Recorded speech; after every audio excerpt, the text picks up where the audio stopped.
ఏమనుకోదు, ఎందుకంటే యేసు దేవుడు అని ఎవరు చెప్పలే, దేవుడు కాదు అని అది మీరు బాగా చెప్తున్నారు కదా.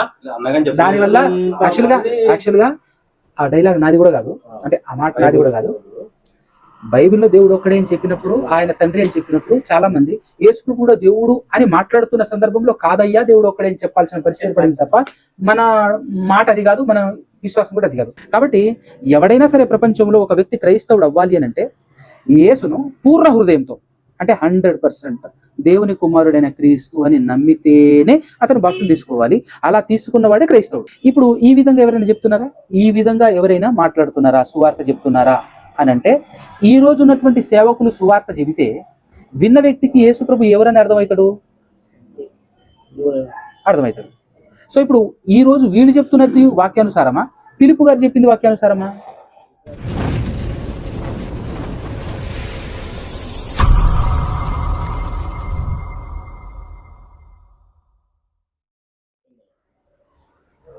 రోమిలకు రాసినటువంటి పత్రిక 3వ అధ్యాయము 22వ వచనం ఒక్కసారి చదవన్నా. అది యేసుక్రీస్తునందరి విశ్వాస మూలమైనది, నమ్మువారందరికీ కలుగుడే దేవుని నీతి అయి ఉన్నది.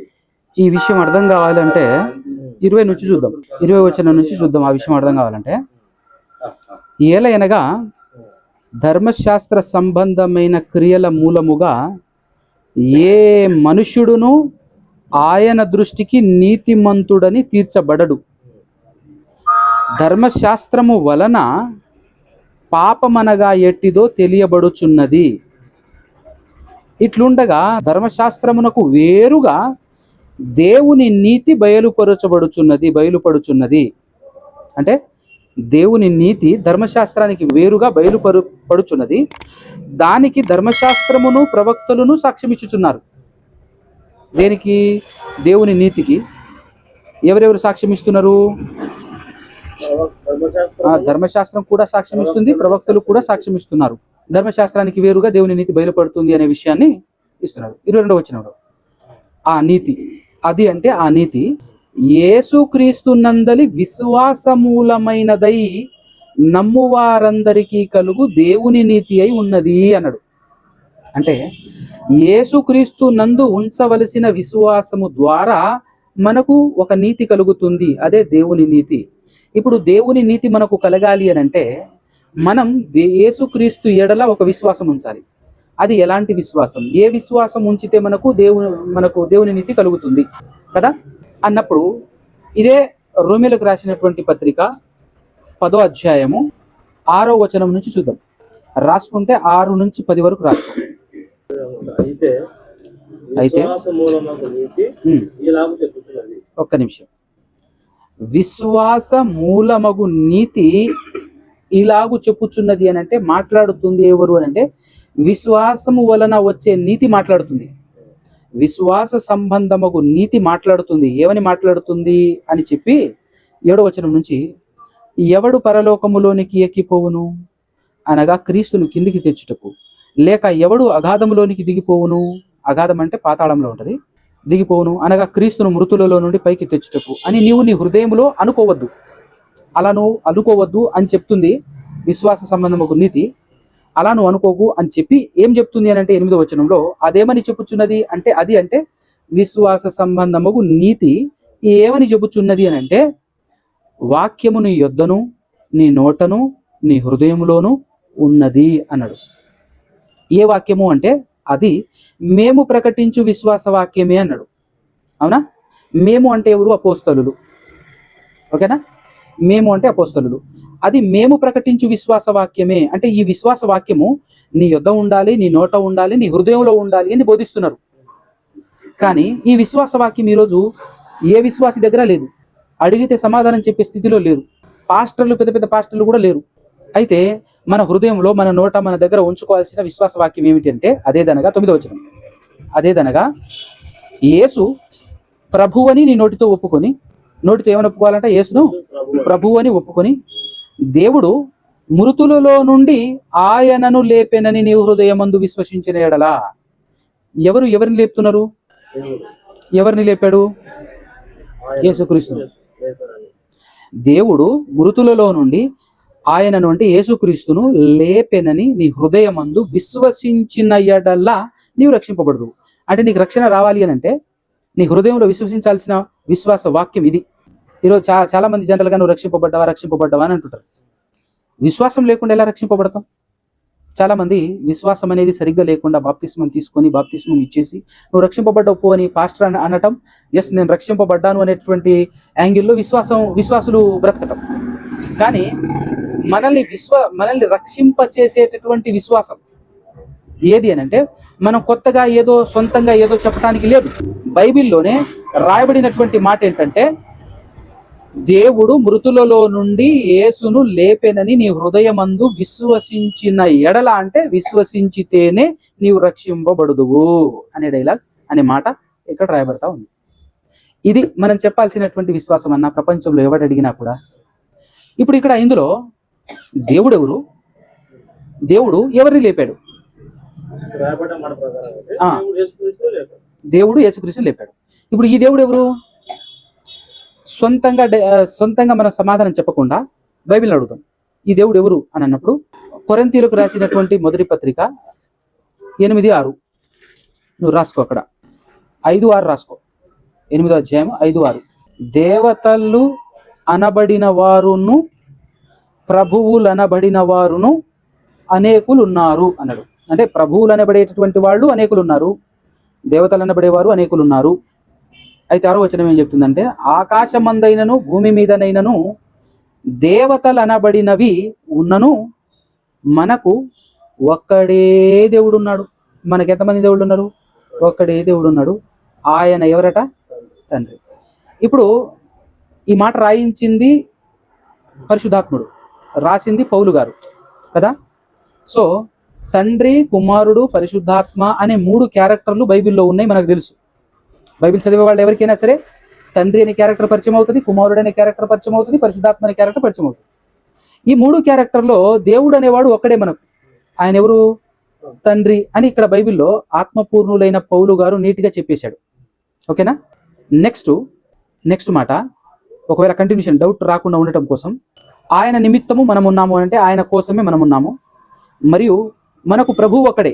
ప్రభువులు అనబడేటటువంటి వాళ్ళు చాలా మంది ఉన్నారు లోకంలో, కానీ మనకు మాత్రం ఒకడే. మనకు ప్రభువు ఒకడే, ఆయన యేసుక్రీస్తు. ఇదే కదా మనం విశ్వాస విషయంలో విశ్వాస వాక్యం ఏదైతే హృదయంలో ఉండాలి అని చెప్పి చదివాము. అక్కడ యేసునేమని ఒప్పుకోవాలి? ప్రభు అని నోటితో ఒప్పుకోవాలి. యేసునేమో ప్రభుని ఒప్పుకోవాలి, తండ్రినేమో దేవుడు అని ఒప్పుకోవాలి. తండ్రి ఒక్కడే దేవుడు అని చెప్పేసి ఇక్కడ వచనం చెప్తా ఉంది కదా. యేసునేమో ప్రభు అంటుంది. ఇప్పుడు ఇంకా మనకు అర్థం కావటం కోసం ప్రభు అంటే మీనింగ్ ఏంటంటే రాజు, పరిపాలకుడు అని అర్థం. యేసుక్రీస్తు ప్రభులు వారు ప్రభువుగా ఎప్పుడయ్యాడు అని అంటే 2000 సంవత్సరాల క్రితం. ఒకసారి అపోస్తుల కార్యం 2వ అధ్యాయం 36 మీరు సిలువ వేసిన ఈ యేసునే దేవుడు ప్రభువుగాను క్రీస్తుగాను నియమించెను. అంటే యేసును ప్రభువుగాను క్రీస్తుగాను నియమించింది ఎవరట? దేవుడు నియమించాడట యేసును. ఏమని? ప్రభువుగా క్రీస్తుగా నియమించింది దేవుడు. అలా ఎప్పుడు నియమింపబడ్డాడు అని అంటే చనిపోయి తిరిగి లేచిన తర్వాత, లేదా ఆయన బాప్తిస్మం పొందుకున్నప్పుడు బ్రతికి ఉండగా. సో 2000 సంవత్సరాల క్రితం ఆయన వచ్చిన తర్వాత ఒక ప్రభువుగా క్రీస్తుగా దేవుని చేత నియమింపబడినటువంటి ప్రభువు. సో దేవుడు మనకు ఎంతమంది ప్రభువులను నియమించాడు? ఒకడే, యేసు ప్రభువును ఒక్కడే నియమించాడు. అందుకోసమే మనకు ప్రభు ఒకడే అని చెప్పేసి మాట్లాడతాం. ఇప్పుడు ఇంతకు ఈ యేసు ప్రభు ఎవరు? లేదా యేసుక్రీస్తు ప్రభులు వారు ప్రభు అని ఒప్పుకోమన్నాడు, కానీ ఏమని నమ్మాలి? నోటితో ఒప్పుకోవాల్సింది ఏంటిది? ప్రభు అని ఒప్పుకో అన్నాడు. మరి ఏమని నమ్మాలి? విశ్వాసం ఏమని ఉంచాలి యేసు ప్రభు పట్ల? ఇది విశ్వాస వాక్యం. ఇప్పుడు దేవుడు ఆయనను లేపాడు అని అన్నప్పుడు దేవుడు ఎవరుగా కనపడుతున్నారు? తండ్రి ఒక్కడే దేవుడు కదా. ఇప్పుడు యేసుక్రీస్తు తండ్రికి ఏమవుతాడు, దేవునికి ఏమవుతాడు అని ఒకవేళ ఆలోచన చేస్తే అది కూడా, ఎందుకంటే దేవుడు దేవుని కుమారుల మధ్య ఉన్నటువంటి రిలేషన్ కానివ్వండి, లేదంటే మన విశ్వాసం పర్ఫెక్ట్గా ఉండాలి, క్లారిటీ ఉండాలి, కన్ఫ్యూజన్ ఉండకూడదు. యోహాను సువార్త 20వ అధ్యాయము 30-31 మరియు అనేకమైన ఇతర సూచక క్రియలను యేసు తన శిష్యుల ఎదుట చేశాడు. చాలా చేశాడు కదా. అవి ఈ గ్రంథమందు వ్రాయబడి ఉండలేదు, అంటే అన్నీ రాయలేదట. కానీ యేసు దేవుని కుమారుడైన క్రీస్తు అని మీరు నమ్మునట్లును, నమ్మి ఆయన నామమందు జీవము పొందునట్లును ఇవి వ్రాయబడినవి. అంటే అన్ని రాయలేదు, కొన్ని రాశాము. ఆ కొన్ని ఎక్కడుంది? యేసు ప్రభు చేసిన సూచక క్రియలు మత్తయి సువార్తలో ఉంది, మార్కు సువార్తలో ఉంది, యోహాను సువార్తలో ఉంది, లూకా సువార్తలో ఉంది. ఈ 4 సువార్తల్లో యేసు ప్రభు చేసిన సూచక క్రియలు ఉన్నాయి. ఈ 4 సువార్తల్లో ఉన్నాయి కూడా కొన్నే అంట, మొత్తం కాదట, కొన్నే రాశారు.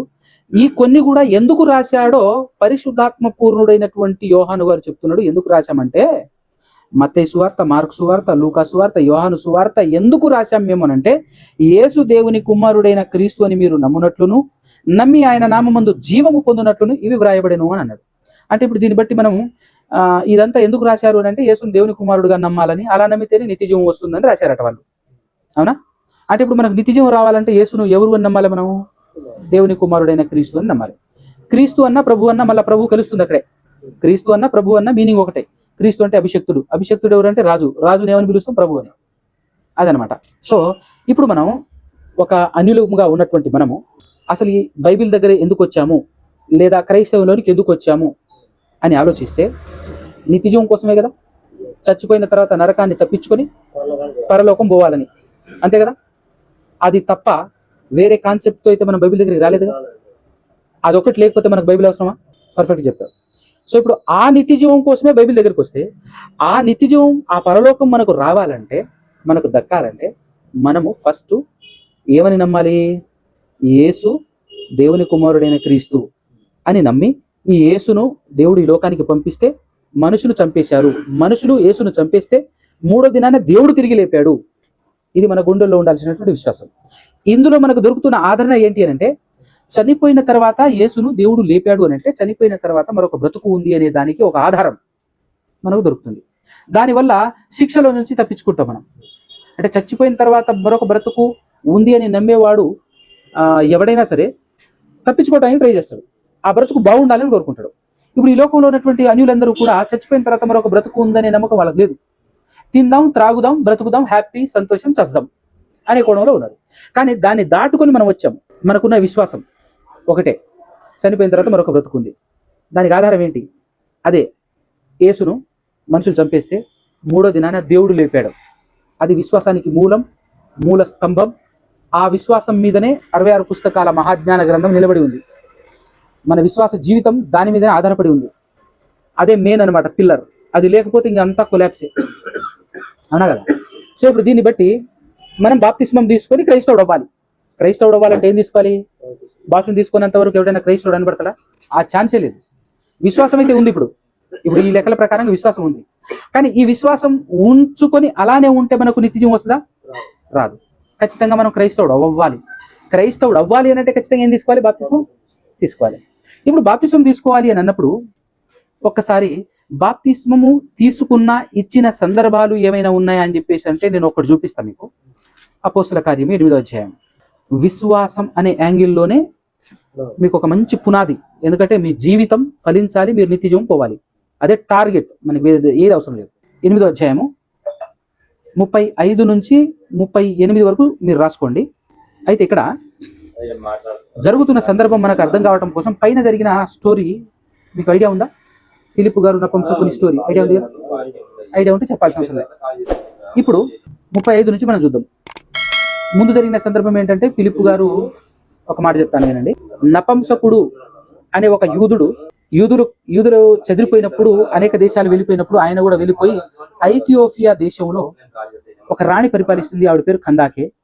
ఆవిడ దగ్గర ఆర్థిక శాఖ మంత్రిగా పనిచేస్తున్నాడు ఈ నపుంసకుడైనటువంటి యూదుడు లేదా ఇశ్రాయేలుడు. ఇతను యూదుడు, ఇశ్రాయేలుడు గనుకనే ఇతనికి దేవుడు ఎవరో తెలుసు. ఇతని దగ్గర గ్రంథం కూడా ఉంటుంది. అన్యుల దగ్గర గ్రంథం ఉండే అవకాశం ఉండదు. దాన్ని బట్టే నేను ఇతను యూదుడు లేదా ఇశ్రాయేలుడు అయి ఉంటాడు అని చెప్పేసి కన్ఫర్మ్ చేసేవాడు. చదువుతున్నాడు అంటే ఆయనకు దేవుడు ఎవరో తెలుసు కాబట్టి యెరూషలేంకి వచ్చాడు. మందిరం దగ్గరకు వచ్చేసి ఆయన మొక్కుబడి చెల్లించుకొని రిటర్న్ వెళ్తున్నాడు. అప్పుడు దేవుడు ఎవరో తెలిసినంత మాత్రాన పరలోకం రాదు. ఇతనికి ఎవరి గురించి తెలియాలి? దేవుడు పంపించిన క్రీస్తు గురించి తెలియాలి. ఆ క్రీస్తు గురించి అతనికి తెలియదు కాబట్టి క్రీస్తు గురించి తెలిసిన వ్యక్తిని అక్కడికి పంపించడం కోసం దేవుడు తన ఆత్మ సహాయంతో కైసరేయలో పనిచేస్తున్నటువంటి ఫిలిప్పును ప్రేరేపించి పంపించాడు. ఫిలిప్పుతో చెప్పినటువంటి మాట ఏంటంటే, ఫిలిప్పు పరిగెత్తు, యెరూషలేం నుంచి గాజాకు వెళ్ళు మార్గంలో నువ్వు వెళ్తే అక్కడ ఒక వ్యక్తిని కలుసుకుంటావు, వెళ్ళు, నీకు అర్థమైపోతుంది మొత్తం అని చెప్పేసి అన్నప్పుడు ఆయన పరిగెత్తుకొని వస్తాడు. అలా వచ్చినప్పుడు రథం మీద వెళ్తున్న ఒక వ్యక్తి కనపడతాడు. ఆ రథం మీద ఉన్నటువంటి ఆ వ్యక్తి గ్రంథం చదవటం వింటుంటాడు. చదువుతున్నది నీకు అర్థమవుతుందా లేదా అని చెప్పేసి ఫిలిప్పు గారు అడగటం జరుగుతుంది. అది విన్నటువంటి ఆ వ్యక్తి, అయ్యో ఎవరు చెప్పకపోతే నాకు ఎట్లా అర్థమవుతుంది, చెప్పాలి కదా అని చెప్పేసి ఆయన ఆ మాట అనటం తోడనే రథం నిలుపమని రథం తోలే వ్యక్తికి ఆజ్ఞాపిస్తాడు. రథం ఆపేస్తాడు. దయచేసి ప్లీజ్ రండి కూర్చోండి అని చెప్పేసి తన పక్కన కూర్చోబెట్టుకుంటాడు. ఇప్పుడు చెప్పండి నాకు అని చెప్పేసి అని అన్నప్పుడు ఇప్పుడు ఫిలిప్పు గారు ఏం చెబుతున్నాడో అది 35 నుంచి చదువుతున్నాడు. 35. అందుకు ఫిలిప్పు నోరు తెరిచి ఆ లేఖనమును అనుసరించి, దేన్ని అనుసరించి? లేఖనమును అనుసరించి అతనికి యేసును గూర్చిన సువార్త ప్రకటించాడట. యేసును గూర్చిన సువార్త ప్రకటించను. వారు త్రోవలో వెళ్ళుచుండగా నీళ్లున్న ఒక చోటికి వచ్చినప్పుడు నపుంసకుడు, ఇదిగో నీళ్లు, నాకు బాప్తిస్మం ఇచ్చుటకు ఆటంకం ఏమైనా మేమని అడిగి రథము నిలుపమని ఆజ్ఞాపించారు.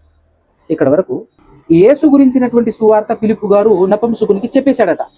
ఎలా చెప్పాడు, ఏ విధంగా చెప్పాడు అనేది రాయబడలేదు, కానీ చెప్పేశాడు అని అయితే రాయబడింది. చెప్పేసిన తర్వాత వెంటనే ఆయన ఎస్ నేను నమ్ముచున్నాను, ఆయన ఏమన్నాడంటే, చెబుతున్నది విన్న తర్వాత వెంటనే ఏమన్నాడంటే, నేను బాప్తిస్మం తీసుకోవటానికి సిద్ధం, నేను రెడీ అన్నాడు. నీళ్లు కూడా రెడీగా ఉన్నాయి, నాకు బాప్తిస్మం ఇవ్వండి, ఇవ్వటానికి ఏమైనా ఆటంకాలు ఏమైనా ఉన్నాయా అని అడిగాడు నపుంసకుడు. అప్పుడు ఆటంకాలు ఏమైనా ఉంటే ఉంది అని చెప్పాలి, లేదంటే లేదు అని చెప్పాలి. ఎవరు? ఫిలిప్పు గారు. మరి ఉంది అని చెప్పాడా, లేదని చెప్పాడా, ఏం చెప్పాడు నెక్స్ట్ చూద్దాం మనం. కంటిన్యూషన్ 37. ఫిలిప్పు అంటే మాట్లాడుతుంది ఫిలిప్పు గారు. నీవు పూర్ణ హృదయముతో విశ్వసించిన ఎడల పొందవచ్చునని. అంటే నేను ఏదైతే ఇప్పటి వరకు చెప్పానో, నీకు యేసును గురించి స్వార్థ చెప్పాను, నేను చెప్పిన దాని ప్రకారంగా నువ్వు 100% పూర్ణ హృదయంతో నమ్మితేనే పొందుకోవచ్చు, లేకపోతే పొందుకోవటానికి వీల్లేదు అని ఫిలిప్పు గారు చెప్పారు. నమ్మిన ఎడల పొందవచ్చు, లేకపోతే లేదు అని చెప్పినప్పుడు ఆయన సమాధానం ఏం చెప్పాడో చూద్దాం మనం తర్వాత. 37లో అతడు అంటే నపుంసకుడు ఏం చెప్తున్నాడు అంటే, యేసుక్రీస్తు దేవుని కుమారుడని విశ్వసించుచున్నానని ఉత్తరం ఇచ్చాను. ఫిలిప్పు నపుంసకుడు ఇద్దరును నీళ్ళలోనికి దిగిరి, అంతటా ఫిలిప్పు అతనికి బాప్తిస్మము ఇచ్చాను. అంటే ఇప్పుడు ఫిలిప్పు గారు ఏం చెప్పుకుంటాడు, ఆయనకు యేసు గురించి సువార్త చెప్పాడు. యేసును గురించినటువంటి సువార్తను ఫిలిప్పు గారు నపుంసకునికి చెప్పాడు. ఏం చెప్పి ఉంటాడో మనం ఎలా గెస్ చేయాలి, ఎలా మనకు అర్థం కావాలి అని అంటే, విన్న వ్యక్తి ఆన్సర్ ఇచ్చాడే, ఆ ఆన్సర్ ని బట్టి ఈయన ఏం చెప్పి ఉంటాడో అర్థమైపోవాలి మనకు. ఆయన ఉత్తరం ఇచ్చాడు. అది ఓకే రైట్ అని అనుకున్నాడు. అది రైట్ అని చెప్పిన తర్వాతనే కదా బాప్తిజం తీసుకున్నాడు, ఇచ్చాడు కదా, ఆయన ఓకే చేశాడు కదా. అంటే ఇప్పుడు ఫిలిప్పు గారు ఆయనకు ఏమని వాక్యం చెప్పినా యేసు గురించి యేసుక్రీస్తు ఎవరని చెప్పి ఉన్నాడు కదా. అంటే దేవుడు అని చెప్పి ఉంటాడా, దేవుని కుమారుడు అని చెప్పి ఉంటాడా అని మనం గెస్ చేస్తే ఖచ్చితంగా దేవుని కుమారుడు అని చెప్పి ఉంటాడు. చెప్పిందే ఆయన విశ్వసించాడు, అవునా కదా. 100% అంటే పూర్ణ హృదయం అంటే 100% అనమాట. పూర్ణ హృదయంతో విశ్వసిస్తేనే తీసుకోవాలి అని అన్నాడు. ఎస్ నేను పూర్ణ హృదయంతోనే యేసు దేవుని కుమారుడని క్రీస్తు అని నమ్ముతున్నాను అని ఆయన సమాధానం చెప్పేశాడు. ఎస్ ఇది రైటు అని అంగీకరించినటువంటి ఫిలిప్పు గారు బాప్తిస్మం చేశాడు. అంటే బాప్తిస్మం తీసుకుంటేనే ఒక వ్యక్తి క్రైస్తవుడు అవుతాడు అని అన్నప్పుడు ఆ బాప్తిస్మము యేసును ఏమని నమ్మి బాప్తిస్మం తీసుకోవాలి అని అన్నప్పుడు మనకు ప్రామాణిక గ్రంథం, మనకు ఆధారమైన గ్రంథం, లేదా పరిశుద్ధాత్మ పూర్ణులతో పరిశుద్ధాత్మ సహాయంతో రాయబడిన గ్రంథం మనకు సెలవిస్తున్నటువంటి విషయం ఏంటంటే 100% యేసును దేవుని కుమారుడు అని నమ్మితేనే బాప్తిస్మం తీసుకోవాలి అని మన గ్రంథం సెలవిస్తుంది. సో ఇంకొక అద్భుతమైన పాయింట్ ఇక్కడ మనం గమనించవచ్చు. లేఖనాలను అనుసరించి సువార్త చెబితే సువార్త విన్న వ్యక్తికి యేసుక్రీస్తు ఎవరని అర్థం కావాలి, దేవుని కుమారుడైన క్రీస్తు అని అర్థం కావాలి, అవునా కదా. ఇప్పుడు ఈ విధంగా ఎవరైనా చెప్తున్నారా, ఈ విధంగా ఎవరైనా మాట్లాడుతున్నారా, సువార్త చెప్తున్నారా అని అంటే, ఈ రోజు ఉన్నటువంటి సేవకులు సువార్త చెబితే విన్న వ్యక్తికి యేసు ప్రభు ఎవరని అర్థమవుతాడు. సో ఇప్పుడు ఈ రోజు వీళ్ళు చెప్తున్నది వాక్యానుసారమా, ఫిలిప్పు గారు చెప్పింది వాక్యానుసారమా కదా. అందుకోసమే పరిశుద్ధాత్ముడు ఓటేసి మరి దీన్ని గ్రంథంలో రాయించాడు అని అంటే ఇది దేవుడు దీనికి ఓటేశాడు, ఇదే కరెక్ట్ అని చెప్పినట్టు మనకు. కాబట్టి ఎవడైనా సరే ప్రపంచంలో ఒక వ్యక్తి క్రైస్తవుడు అవ్వాలి అని అంటే యేసును పూర్ణ హృదయంతో అంటే 100% దేవుని కుమారుడైన క్రీస్తు అని నమ్మితేనే అతను బాప్తిసం తీసుకోవాలి. అలా తీసుకున్నవాడే క్రైస్తవుడు, అవునా కదా? అందుకోసమే నేనేమని ప్రకటిస్తున్నాను తెలుసా? ఎవడైతే యేసును దేవుని కుమారుడైన క్రీస్తు అని నమ్మి బాప్తిసం తీసుకుంటాడో వాడే క్రైస్తవుడు. ఇది వాక్యానుసారమైనటువంటి మాట. ఇప్పుడు క్రైస్తవుడు అయ్యాం అనుకుందాం. ఇప్పుడు క్రైస్తవుడు అయిన తర్వాత యేసును ఏమని ఒప్పుకోవాలి? దేవుడిని ఒప్పుకోవాలి, దేవుని కుమారుడిని ఒప్పుకోవాలా అని అన్నప్పుడు ఒప్పుకునే విషయానికి వచ్చినా కూడా మరలా వచనమే చూడాలి. మనం సొంతంగా ఇలా ఒప్పుకుంటా, నాకు అలా ఒప్పుకుంటా, ఇలా ఒప్పుకుంటా అని మన ఇష్టం వచ్చినట్టు మనం సమాధానం చెప్పకూడదు. ఇప్పుడు వచనానుసారంగా ఏమని ఒప్పుకుంటే, ఇప్పుడు ఈ భూలోకంలో బాప్తిసం తీసుకున్న తర్వాత ఒక క్రైస్తవుడి బాధ్యత ఏంటంటే అతను దేవునిలో బ్రతకాలి, వాడిలో దేవుడు ఉండాలి, అవునా కదా? ఇప్పుడు మీరు బాప్తిసం తీసుకున్న తర్వాత మీరైనా నేనైనా ఎవరైనా ఈ విధానంలో బాప్తిసం తీసుకోవాలి. ఈ విధానంలో బాప్తిసం తీసుకున్న తర్వాత మనలో దేవుడు ఉండాలి, మనం దేవుల్లో ఉండాలి. అది మన జీవితం జరగాలి. అలా జరగాలంటే మళ్ళీ యేసు ప్రభువుని ఎవరు ఒప్పుకోవాలి మనం అని అంటే, యోహాను గారు రాసినటువంటి పత్రిక తీయండి ఒకసారి. మొదటి పత్రిక, ఇదే యోహాను గారు పత్రిక కూడా రాశాడు. 4వ అధ్యాయము 14-15 వచనాలు రాసుకోండి. మరియు తండ్రి అంటే ఎవరు? తండ్రి ఒక్కడే దేవుడు అని పౌలు గారు చెప్పారు. అంటే తండ్రి అంటే దేవుడు. మరియు దేవుడు తన కుమారుణ్ణి లోక రక్షకుడుగా ఉండుటకు పంపి ఉండుట మేము చూచి సాక్ష్యం ఇచ్చుచున్నాము. మేము అనేది ఎవరు? ఇప్పుడు అపోస్తలులు. అపోస్తలుల సాక్ష్యం ఏంటంటే, నాయన తండ్రి అనే దేవుడు తన కుమారుణ్ణి లోకరక్షకుడుగా ఉండటానికి పంపి ఉండటం మేము చూచి మరీ సాక్ష్యం ఇస్తున్నామని చెప్పారు. సో మా సాక్ష్యం ప్రకారంగా 15వ వచనంలో ఏం చెప్తున్నాడు? 15వ వచనంలో యేసు దేవుని కుమారుడని ఎవడు ఒప్పుకొనున్నో వానిలో దేవుడు నిలిచి ఉన్నాడు, వాడు దేవుని యందున్నాడు. ఇప్పుడు మనం దేవునిలో ఉండాలన్నా, దేవుడు మనలో ఉండాలన్నా మనం యేసుని ఏమని ఒప్పుకోవాలి? అని ఒప్పుకోవాలి, అవునా కదా? అలా ఒప్పుకుంటేనే నువ్వు దేవునిలో ఉంటావు, దేవుడు నీలో ఉంటాడు అనే విషయం అపోస్తలులు ఇస్తున్న సాక్ష్యం. మనం అపోస్తల బోధలోనే ఉండాలి కదా, అపోస్తలులు ఇస్తున్నటువంటి సాక్ష్యాన్ని అంగీకరించాలి కదా. ఇది ఇప్పుడు బాప్తిస్మం తీసుకున్న వ్యక్తి ఫస్ట్ విశ్వాసం ఎలా ఉంది? పర్ఫెక్ట్ గానే ఉంది. ఆ విశ్వాసానికి తగ్గట్టు బాప్తిస్మం కూడా పర్ఫెక్ట్ గానే ఉంది. ఆ బాప్తిస్మం తీసుకున్న తర్వాత క్రైస్తవుడు అవుతాడు. క్రైస్తవుడు అయిన తర్వాత దేవునిలో బ్రతకాలి, దేవుడు మనలో ఉండాలి. అలా ఉండాలన్నా కూడా యేసుని ఏమని ఒప్పుకోవాలి? ఒప్పుకోవాలి. ఇప్పుడు అలా బ్రతుకుతున్న మనం ఏం చేయాలి? ఈ లోకాన్ని జయించాలి, అవునా కదా? ఎందుకు? ఈ లోకాన్ని ఎవరైతే జయిస్తారో వాడు మాత్రమే పరలోకానికి వెళ్తాడు అనే విషయం యేసు ప్రభు చెప్తున్నాడు. ఒకసారి ప్రకటన గ్రంథం 3వ అధ్యాయము, ప్రకటన గ్రంథం 21వ వచనం. నేను మాట్లాడుతున్న యేసు ప్రభు, నేను జయించి నా తండ్రితో కూడా ఆయన సింహాసనమునందు కూర్చుండి ఉన్న ప్రకారము జయించే వానిని నాతో కూడా నా సింహాసనమునందు కూర్చుండనిచ్చేదను, సంఘములతో ఆత్మ చెప్పుచున్న మాట చెవిగలవాడు వినుగాక అన్నాడు. అంటే ఇప్పుడు ఈ లోకాన్ని మనం జయిస్తే తప్ప మనకు పరలోకం లేదు. క్రీస్తుతో పాటు క్రీస్తు ఉన్న లోకంలో క్రీస్తు యొక్క సింహాసనం అందు మనం కూడా కూర్చోవాలి అని అంటే ఖచ్చితంగా క్రీస్తు జయించినట్టు మనం కూడా జయించాలి, జయించువాడే. ఇప్పుడు జయించాలంటే మన గుండెల్లో ఏ విశ్వాసం ఉంటే ఈ లోకాన్ని జయించగలం, ఎలాంటి విశ్వాసం ఉంటే ఈ లోకాన్ని జయించగలం అని అన్నప్పుడు యోహాను పత్రిక ఇందాక చూశాం కదా, 4వ అధ్యాయం. ఇప్పుడు 5వ అధ్యాయం చూద్దాం. 5వ అధ్యాయం 4-5 వచనాలు. దేవుని మూలముగా పుట్టిన వారందరూ అనగా, దేవుని మూలముగా పుట్టిన వారందరూ అంటే అర్థం ఏంటంటే వాక్యానుసారమైన బాప్తిస్మం తీసుకొని మరలా జన్మించిన వాళ్ళని దేవుని మూలముగా పుట్టిను అని అంటారు. ఈ సబ్జెక్ట్ కావాలంటే నేను సపరేట్గా చెప్తా. దేవుని మూలంగా పుట్టడం అంటే బాప్తిస్మము వాక్యానుసారంగా ఎవరైతే తీసుకుంటాడో వాడే దేవుని మూలంగా పుట్టినట్లు లెక్క. అలా దేవుని మూలముగా పుట్టిన వారందరూ లోకమును, అది ఈ లోకాన్ని జయించుదురు. నెక్స్ట్ మాట ఏముంది? లోకమును జయించిన విజయము మన విశ్వాసమే. అంటే ఒక విశ్వాసం ఉంది, ఆ విశ్వాసం వల్లనే ఈ లోకాన్ని జయించగలం. అర్థమవుతుందా? ఇప్పుడు యుద్ధం జయించామంటే దానివల్ల, దేనివల్ల? ఖడ్గం వల్ల. ఆ ఖడ్గం లేకపోతే యుద్ధాన్ని జయించలేము. అలాగే లోకాన్ని జయించాలంటే విశ్వాసం వల్ల. ఇంతకు ఏంటి ఆ విశ్వాసం అని అంటే 5వ వచనం చెప్తున్నాడు చూడు. యేసు దేవుని కుమారుడని నమ్మువాడు తప్ప లోకమును జయించువాడు మరి ఎవడు అని క్వశ్చన్ వేసింది బైబిల్, ప్రశ్నించింది.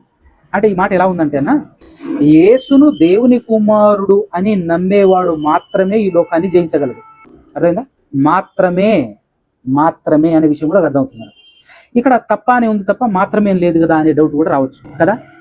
ఇప్పుడు యేసుక్రీస్తు ప్రభుల వారు ఇదే విధంగా ఒక మాట మాట్లాడారు. ఏమని మాట్లాడారు అంటే, నా ద్వారా తప్ప ఎవడనూ తండ్రి ఎదుకు వెళ్ళలేడు అని చెప్పాడా లేదా? ఇప్పుడు నా ద్వారా తప్ప అంటే అర్థం ఏంటి? ఆయన మాత్రమే మార్గం అనే కదా అర్థం. వేరే ఆప్షన్ అయితే లేదుగా, అంతేనా కదా? అదేవిధంగా ఇక్కడ కూడా యేసును దేవుని కుమారుడు అని నమ్మువాడు తప్ప అని అన్నాడు అని అంటే ఇంకా ఇది మాత్రమే నమ్మాలి అని అర్థం. ఇలా నమ్మితేనే నిత్యజీవం వస్తుంది. ఎందుకంటే మనకు దేవుడు ఒకడే. ఇక మళ్ళీ రెండో దేవుని గురించి మూడో దేవుని గురించి ఆలోచించాల్సిన పని మనకు లేదు. ఆ ఒక్క దేవుడు ఎవరు అంటే బైబిల్ చెప్పింది సూటిగానే, తండ్రి. తండ్రి అనేవాడు ఒకటే దేవుడు అని చెప్పి. ఇది ఆత్మపూర్ణులైనటువంటి వాళ్ళు మనకిచ్చిన సాక్ష్యం, అపోస్తలుల బోధ. ఇందులో మనం ఉండాలి, అవునా? ఇప్పుడు ఈ లెక్కల ప్రకారంగా ఒక వ్యక్తి బాప్తిస్మం మొదలుకొని ఈ లోకాన్ని జయించేంత వరకు కంప్లీట్గా యేసును దేవుని కుమారుడు అని నమ్మితేనే ఒక వ్యక్తి బాప్తిస్మం తీసుకొని క్రైస్తవుడు అవ్వగలడు. యేసును దేవుని కుమారుడని ఒప్పుకుంటేనే మనలో దేవుడు ఉంటాడు, మనం దేవుళ్ళో ఉంటాము. యేసును దేవుని కుమారుడైన క్రీస్తు అని నమ్మితే తప్ప ఈ లోకాన్ని జయించలేమని అన్నప్పుడు, ఇంత కరాఖండిగా చెప్పిన తర్వాత, ఇప్పుడు దీనితో పాటు బైబిల్ చెప్పింది విశ్వాసం ఒకటే అని చెప్పిందా లేదా? ఆ ఒక్క విశ్వాసం ఏంటో ఇన్నిసార్లు ప్రస్ఫుటంగా రాసేసిన తర్వాత ఇప్పుడు మరలా యేసుక్రీస్తును వేరే విధంగా నమ్మే ఛాన్స్ కానీ అవకాశం కానీ ఉందా? ఆల్రెడీ మనకు దేవుడు ఒకడు, ఆయన తండ్రి అని బైబిలే చెప్పేసిన తర్వాత మరలా యేసుక్రీస్తు ప్రభువు వారిని దేవుడు అని నేను నమ్ముతా అని అంటే అది ఆజ్ఞాతిక్రమం కాదా? అవునా కదా? ఇది నేను చెప్పేది. ఇప్పుడు అర్థం కాని వాళ్ళు, ఇప్పుడు ఇక్కడ ఇంకొక డేంజరస్ జోన్ ఉంది, అదొకటి చెప్తాను. ఇక్కడ ఇంకొక డేంజరస్ జోన్ ఏంటి అంటే, యేసుక్రీస్తు ప్రభువు వారు ఒక మాట చెప్పారు. ఏం చెప్పాడు అంటే, నేను చెప్పాల్సిన సంగతులు ఇంకా చాలా ఉన్నాయి, నేను కొన్నే చెప్పాను, కానీ నేను చెప్పాల్సిన సంగతులన్నీ కూడా నా తర్వాత పరిశుద్ధాత్ముడు వచ్చిన తర్వాత చెప్తాడు అని చెప్పారు కదా. పరిశుద్ధాత్ముడు ఎప్పుడు వచ్చాడు అని అంటే అపోస్తుల కార్యం 2వ అధ్యాయంలో అపోస్తులు పొందుకున్నారు చూడు, పెంతెకొస్తు దినాన పొందుకున్నారు చూడు. అక్కడి నుంచి ఆ పరిశుద్ధాత్ముడు అపోస్తుల ద్వారా బోధించినటువంటి బోధ అంతా ఇదే కదా ఇప్పుడు మనం చూసింది, అదే అపోస్తుల బోధ. అంటే ఇప్పుడు పరిశుద్ధాత్ముడు అపోస్తుల ద్వారా తెలియచేసినటువంటి బోధే ఇది. ఇప్పుడు దీని లెక్కల ప్రకారంగా కాకుండా పరిశుద్ధాత్మకు విరోధముగా గనక మాట్లాడితే ఈ యుగం ముందు గాని అని ఎవరు చెప్పారు? యేసు చెప్పాడు. నాకు విరోధంగా మాట్లాడినా తప్పలేదు, మీకు క్షమాపణ ఉంది. కానీ పరిశుద్ధాత్మ బయలుపరిచిన తర్వాత, పరిశుద్ధాత్ముడు అపోస్తుల ద్వారా మీకు సర్వసత్యం తెలియచేసిన తర్వాత దానికి విరుద్ధముగా గనక మీరు మాట్లాడితే మీకు ఈ యుగమందు కానీ రాబో యుగమందు కానీ పాపక్షమాపణ లేదు అని చెప్పేశాను. ఇదిగో ఈ బోధన మేము తీసుకెళ్ళి చెప్తున్నది. ఇప్పుడు నేను నమ్మేది ఏంటంటే, ప్రతి బోధకుడి కంటే, నాకంటే, ఈ ప్రపంచంలో ఉన్న ఏ బోధకుడి కంటే కూడా బాగా అన్ని బైబిల్ మొత్తం తెలిసింది ఎవరికి? పరిశుద్ధాత్మునికి కదా. పరిశుద్ధాత్మునికి అన్ని తెలుసు కదా. అన్ని తెలిసిన పరిశుద్ధాత్ముడే పాత కొత్త నిబంధనలను రాయించింది కూడా పరిశుద్ధాత్ముడే. అలాంటి ఆ పరిశుద్ధాత్ముడే ఇలాగే నమ్మండి అని ఆజ్ఞాపించేసిన తర్వాత ఇప్పుడు మనం అలా నమ్మి బతకటం మేలా, లేదంటే నాకేదో కొత్తగా బయలుపడింది, నాకేదో కొత్తగా నేను నేర్చుకున్నాను అని చెప్పేసి దీనికి వ్యతిరేకంగా దీన్ని దాటి నమ్మటం ఎంత మటుకు సమంజసం కదా? ఇప్పుడు నా బోధలో ఏమైనా తేడా ఉందా? నేను సొంతంగా ఏమైనా చెప్పినా? ఆధారం చెప్పించినావు, నువ్వు ఏది నమ్ముతున్నావు అదే నమ్మినావు. యేసుక్రీస్తు కుమారుడని ఇప్పటికీ మేము నమ్మాలి. ఇప్పుడు ఏంటంటే, ఇప్పుడు దీన్ని చాలా మంది ఏమని చూస్తున్నారు, ఈ భగవాన్ దాస్ అనేవాడు యేసు దేవుడు కాదంటాడు అని చెప్పేసి ఇప్పుడు ఆ బోధ ఆ విధంగా వాళ్ళు చెప్పటంతో నీకు కూడా వినబుద్ధి కాలే. ఒకటి అక్కడికి వద్దాం. ఈ మధ్యలోనే ఒక పుస్తకంలో ఒక రెఫరెన్స్ దాని గురించి మాట్లాడుకుందామన్నా. కానీ ఫస్ట్ మనకు ఒక ఐడియా ఏముండాలి అని అంటే, 100% ఇప్పుడు మనం నమ్మాల్సిన ఫస్ట్ థింగ్ ఏంటి అని అంటే, ఇప్పుడు మనం ఏ వచనం అయితే చూపిస్తామో అది కేవలం మనం అర్థం కాకపోవటం వల్ల మనం అపార్థం చేసుకున్నామే తప్ప మరొకటి కాదు అనే విషయం మనకు అర్థం కావాలి. ఎందుకంటే ఆ వచనం, మనం ఏ వచనం అయితే చూపిస్తామో ఆ వచనాన్ని రాయించినటువంటి పరిశుద్ధాత్ముడే కంక్లూజన్ చేసి చెప్పేశాడు యేసును దేవుని కుమారుడు అనే నమ్ము అని. అలా చెప్పేసిన తర్వాత దీనికి వ్యతిరేకంగా అయితే ఆ వచనం ఉండదు, కరెక్టా? కాకపోతే దాన్ని మనం అర్థం చేసుకోవటంలోనే ఫెయిల్ అయి ఉంటామే తప్ప ఆయా వచనాలను చూసి యేసు ప్రభు దేవుడేమో అనే యాంగిల్లో మనకు అర్థం కావచ్చేమో గాక, కానీ అది మనం అపార్థమే చేసుకున్నాం తప్ప ఆ వచనం కూడా రాయించిన పరిశుద్ధాత్ముడు యేసును దేవుని కుమారుడు 100% దేవుని కుమారుడుగానే నమ్ము, అలా నమ్మితేనే నిత్యజీవం వస్తుంది, అలా నమ్మే భాషను తీసుకోవాలి, అలా నమ్మితేనే నీలో దేవుడు ఉంటాడు, నువ్వు దేవుల్లో ఉంటావు, అలా నమ్మితేనే ఈ లోకాన్ని జయించగలవని ప్రస్ఫుటంగా పరిశుద్ధాత్ముడు తెలియజేశాడు అని అంటే అవి మనం కేవలం అపార్థమే చేసుకున్నాము అనే క్లారిటీ ఫస్ట్ మనకు రావాలి. వచ్చిందా? సరిగా అర్థం చేసుకోవాలి. అపార్థం అంటే ఏంటో అదింటో కాదు, కరెక్ట్ గా దేవుని చిత్తానుసారంగా దేవుని ఉద్దేశానుసారంగా మనం అర్థం చేసుకోలేకపోయాము అనేది నేను కదా. ఇప్పుడు ఈ లోకంలో మీరు మాత్రమే కాదు, లోకంలో చాలా మంది చూపించే వచనాలు, అందులో నెంబర్ 1 వచనం ఏంటి అంటే యోహాను సువార్త 1:1 అంతేనే కదా. అది కూడా ఉంది కదా. అందులో ఉంది అని ప్రధానంగా అందరూ అదే చెప్తారు అందరూ. ఇప్పుడు ఆ తర్జుమాలో అన్న ఒకటి చూపించినాడు. అవును, నాకు చాటింగ్ వాట్సాప్ లో పంపించినాడు. అవునవును. అంటే ఫస్ట్ థింగ్ ఏంటంటే ఒక సోదరుడు శేఖర్ అని ఒక సోదరుడు మీతో ఓకే ఓకే ఓకే కొన్ని రెఫరెన్స్ పంపించినప్పుడు అన్నది ఇవి తర్జుమా లోపం అని చెప్పేసి ఏదో రోమన్ క్యాథలిక్ బైబుల్ కొన్ని చెప్పినాడు. అలా ఆది కాండము మొదటి వచ్చినది ఆ రోమన్ క్యాథలిక్ లో షేముందని శేఖర్ అంటున్నాడు. మరి ఇది ఒక్కటే ఎందుకు తర్జుమా లేకపోయింది? ఈ ఇక్కడ ఏదైతే ఉందో అర్థము రోమన్ క్యాథలిక్ బైబిల్ కూడా అదే ఉంది. మరి మిగతా అనేది తర్జుమా అయినప్పుడు ఇది కూడా తర్జుమానే కదా, ఇది ఎందుకు తర్జుమా లోపం లేకపోయింది అనే విషయాన్ని వాట్సాప్ లో పంపించినాడు. Okay okay. అయితే దాన్ని బట్టి కరెక్టే కదా, ఇది కూడా రోమన్ క్యాథలిక్ లో వేరే ఉండాలి కదా, దేవుని యొక్క వాక్యం ఉండను అంటే ప్రభువుని రావాలి కదా. జనరల్ గా మనకు వచ్చే ఆలోచన అదే. ఇప్పుడు అన్ని ఉన్నప్పుడు కొన్ని అందులో సరిగ్గా ఉన్నప్పుడు ఇది కూడా ఉంటే బాగుండు కదా అనే ఆలోచన రావటం సహజమే మనకు. ఓకే.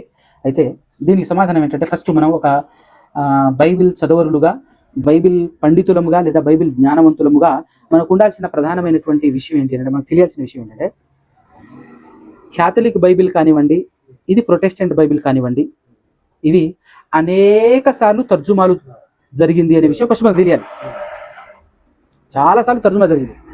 ఆ చాలాసార్లు తర్జుమా జరగటంలో ఆ రోమన్ క్యాథలిక్ ఏదైతుందో అది 100% పర్ఫెక్ట్గా తర్జుమా జరిగింది అని కాదు, అందులో కూడా తర్జుమా మిస్టేక్లు ఉన్నాయి, ఇందులో కూడా ఉన్నాయి. అది ఫస్ట్ మనం ఒప్పుకోవాల్సింది కదా. అందులోనూ తర్జుమా మిస్టేక్లు ఉన్నాయి, ఇందులోనూ తర్జుమా మిస్టేక్లు ఉన్నాయి. అంటే ట్రాన్స్లేషన్ ఎర్రర్స్ అన్నమాట ఉన్నాయి. సో ఇప్పుడు ఆ ట్రాన్స్లేషన్ ఎర్రర్స్ని మనం ఎలా గుర్తుపట్టాలి, ఎలా పసిగట్టాలి, ఇది ప్రధానమైనటువంటి సమస్య. ఇప్పుడు ఇవే కాకుండా చాలా ఉన్నాయి ఒప్పుకోవాలి దాన్ని మనం. ఎందుకంటే ఒరిజినల్ ప్రతులు ఏవైతే ఉన్నాయో ఆ భాష మన భాష, ఒక భాష నుంచి ఇంకొక భాషలోనికి తర్జుమా జరిగేటప్పుడు సరైన పదాలు దొరకకపోవటం. ఎందుకు సరైన పదాలు దొరకకపోవటం అని అంటే, ఇప్పుడు మనం తెలుగు భాషలో ఉన్నాం అనుకో, ఆలు ఎన్ని ఉంటాయి, ఆల్ఫాబెట్స్ అంటారు దాన్ని, 52 ఉన్నాయి. అంటే దీంట్లో పదాలు ఎక్కువ ఉంటాయి. ఫర్ ఎగ్జాంపుల్ ఇంగ్లీష్ అనుకో 26 ఉంటాయి. భాష మీద ఉన్నటువంటి, భాష గురించి మనం తెలుసుకోవాల్సినటువంటి ఒక విషయం ఏంటి అంటే 26 ఉండటం వల్ల పదాలు ఎక్కువగా దొరకవు. దానికి ఒక ఎగ్జాంపుల్ చెప్తాను. ఇప్పుడు మనం తెలుగులో ఎక్కువ పదాలు ఉన్నాయి కాబట్టి, ఎక్కువ అక్షరాలు ఉన్నాయి కాబట్టి గుండె అంటాం, హృదయం అంటాం, మనసు అంటాం కదా. 3 రకాల పదాలతో మనం మాట్లాడుతున్నాం కదా.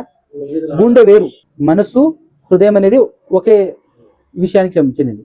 అదే ఇంగ్లీష్లోకి వెళ్తే ఈ మూడింటికి ఒకటే పదంతో రిప్రజెంట్ చేస్తాడు అతను. హార్ట్ అంటాడు అంతే. ఎందుకు? వాడికి లేవు పదాలు. జ్ఞానము, తెలివి, వివేకం అక్కడ ఒకటే, విజ్డమ్ ఒకటే అంటాడు అది. సో ఎంత చదువుకున్నారు మీరు? సంతోషం. అంటే కొంచెం అవగాహన ఉంది. మరి ఏదైతే చెప్తున్నాడు ఏమి అర్థం కాని విషయాలు అనుకోకుండా ఎంతో కొంత అవగాహన ఉంది, చాలా సంతోషం. కొన్ని విషయాల్లో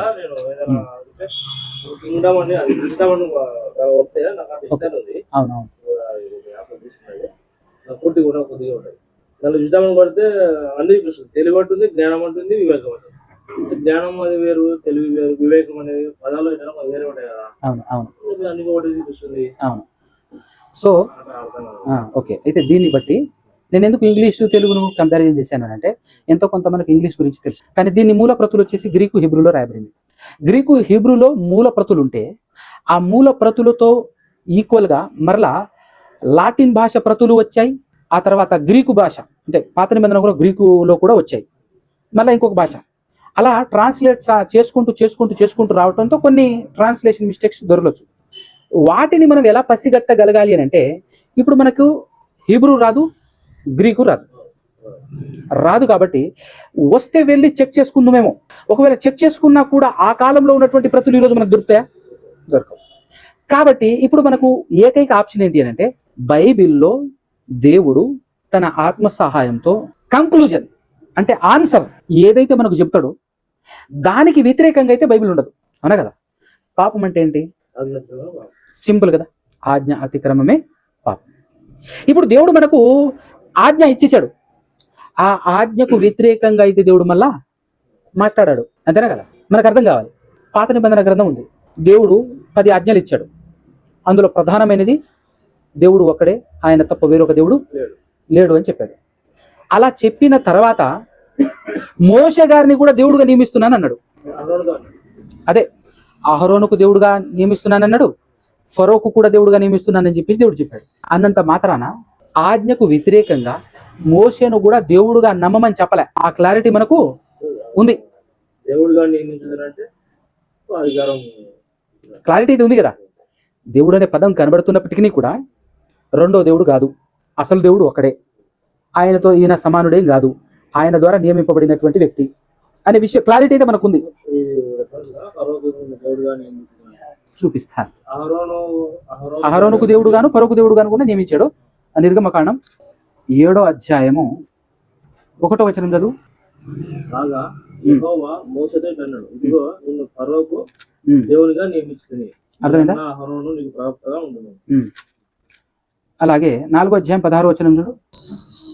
అతడే నీకు బదులు జనులతో మాట్లాడును, అతడే నీకు నోరుగా నుండును, నీవు అతనికి దేవుడవుగా ఉండువు. అది ఇక్కడ అహరోనుకు దేవుడుగా, 7వ అధ్యాయం 1లో ఫరోకు దేవునిగా, అంతే తప్ప మోషే గారు ఇశ్రాయేలుకు దేవుడు కాదు, ఈ లోకానికి దేవుడు కాదు కదా. అంటే ఆజ్ఞకు వ్యతిరేకంగా ఏది ఉండదు. ఫరోకు దేవునిగా నియమించినప్పటికీ కూడా ఫరోను నిర్మించిన దేవుడు కాదు, ఈయన ఫరోను పుట్టించిన దేవుడు అయితే కాదు. దేవునిగా నియమించాడంటే ఒక అధికారం ఇచ్చాడు, ఒక అధికారం ఇచ్చాడు అనే విషయం మనకు అర్థం అవుతుంది. మనం బాగా అర్థం చేసుకుంటే యేసు అందిస్తున్నటువంటి మాటలు కూడా దేవుడే. ఇది బాగా అయితే ఇప్పుడు మనం ఈ తర్జుమా లోపాలని ఎలా పసిగట్టడం అని అంటే, దేవుడు పరిశుద్ధాత్మ సహాయంతో అపోస్తుల ద్వారా మనకు ఒక ఫైనలైజేషన్ చేసి ఇచ్చేసాడు, ఒక కన్ఫర్మేషన్, కంక్లూజన్ అంటారు కదా. కంక్లూజన్ అంటే ఫైనల్ ఇచ్చేసాడు మనకు. ఏం ఫైనల్ ఇచ్చేసాడు? ఏమని నమ్మాలో ఇచ్చేసాడు. యేసును దేవుని కుమారుడైన క్రీస్తు అని నమ్మాలి, దేవుడు ఒక్కడే అని నమ్ముట మంచిది. ఆ ఒక్కడు ఎవరు అంటే తండ్రి మాత్రమే అని చెప్పేసి కూడా బైబిల్ చెప్పేశాడు మనకు ఆత్మ సాయంతో. దేవుడు ఒక్కడే నమ్ముట మంచిది అని యాకోబు పత్రికలో 2:19 ఉంటుంది కదా, ఐడియా ఉంది కదా.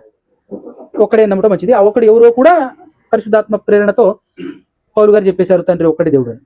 దాంతో పాటుగా పరిపూర్ణంగా 100% యేసుక్రీస్తు ప్రభుల వారు శరీరాన్ని బట్టి రకరకాలుగా ఆయన గురించి బైబిల్లో మాట్లాడబడింది. శరీరాన్ని బట్టి, శరీరం శాశ్వతం కాదుగా, కానీ శాశ్వతమైనది ఏంది?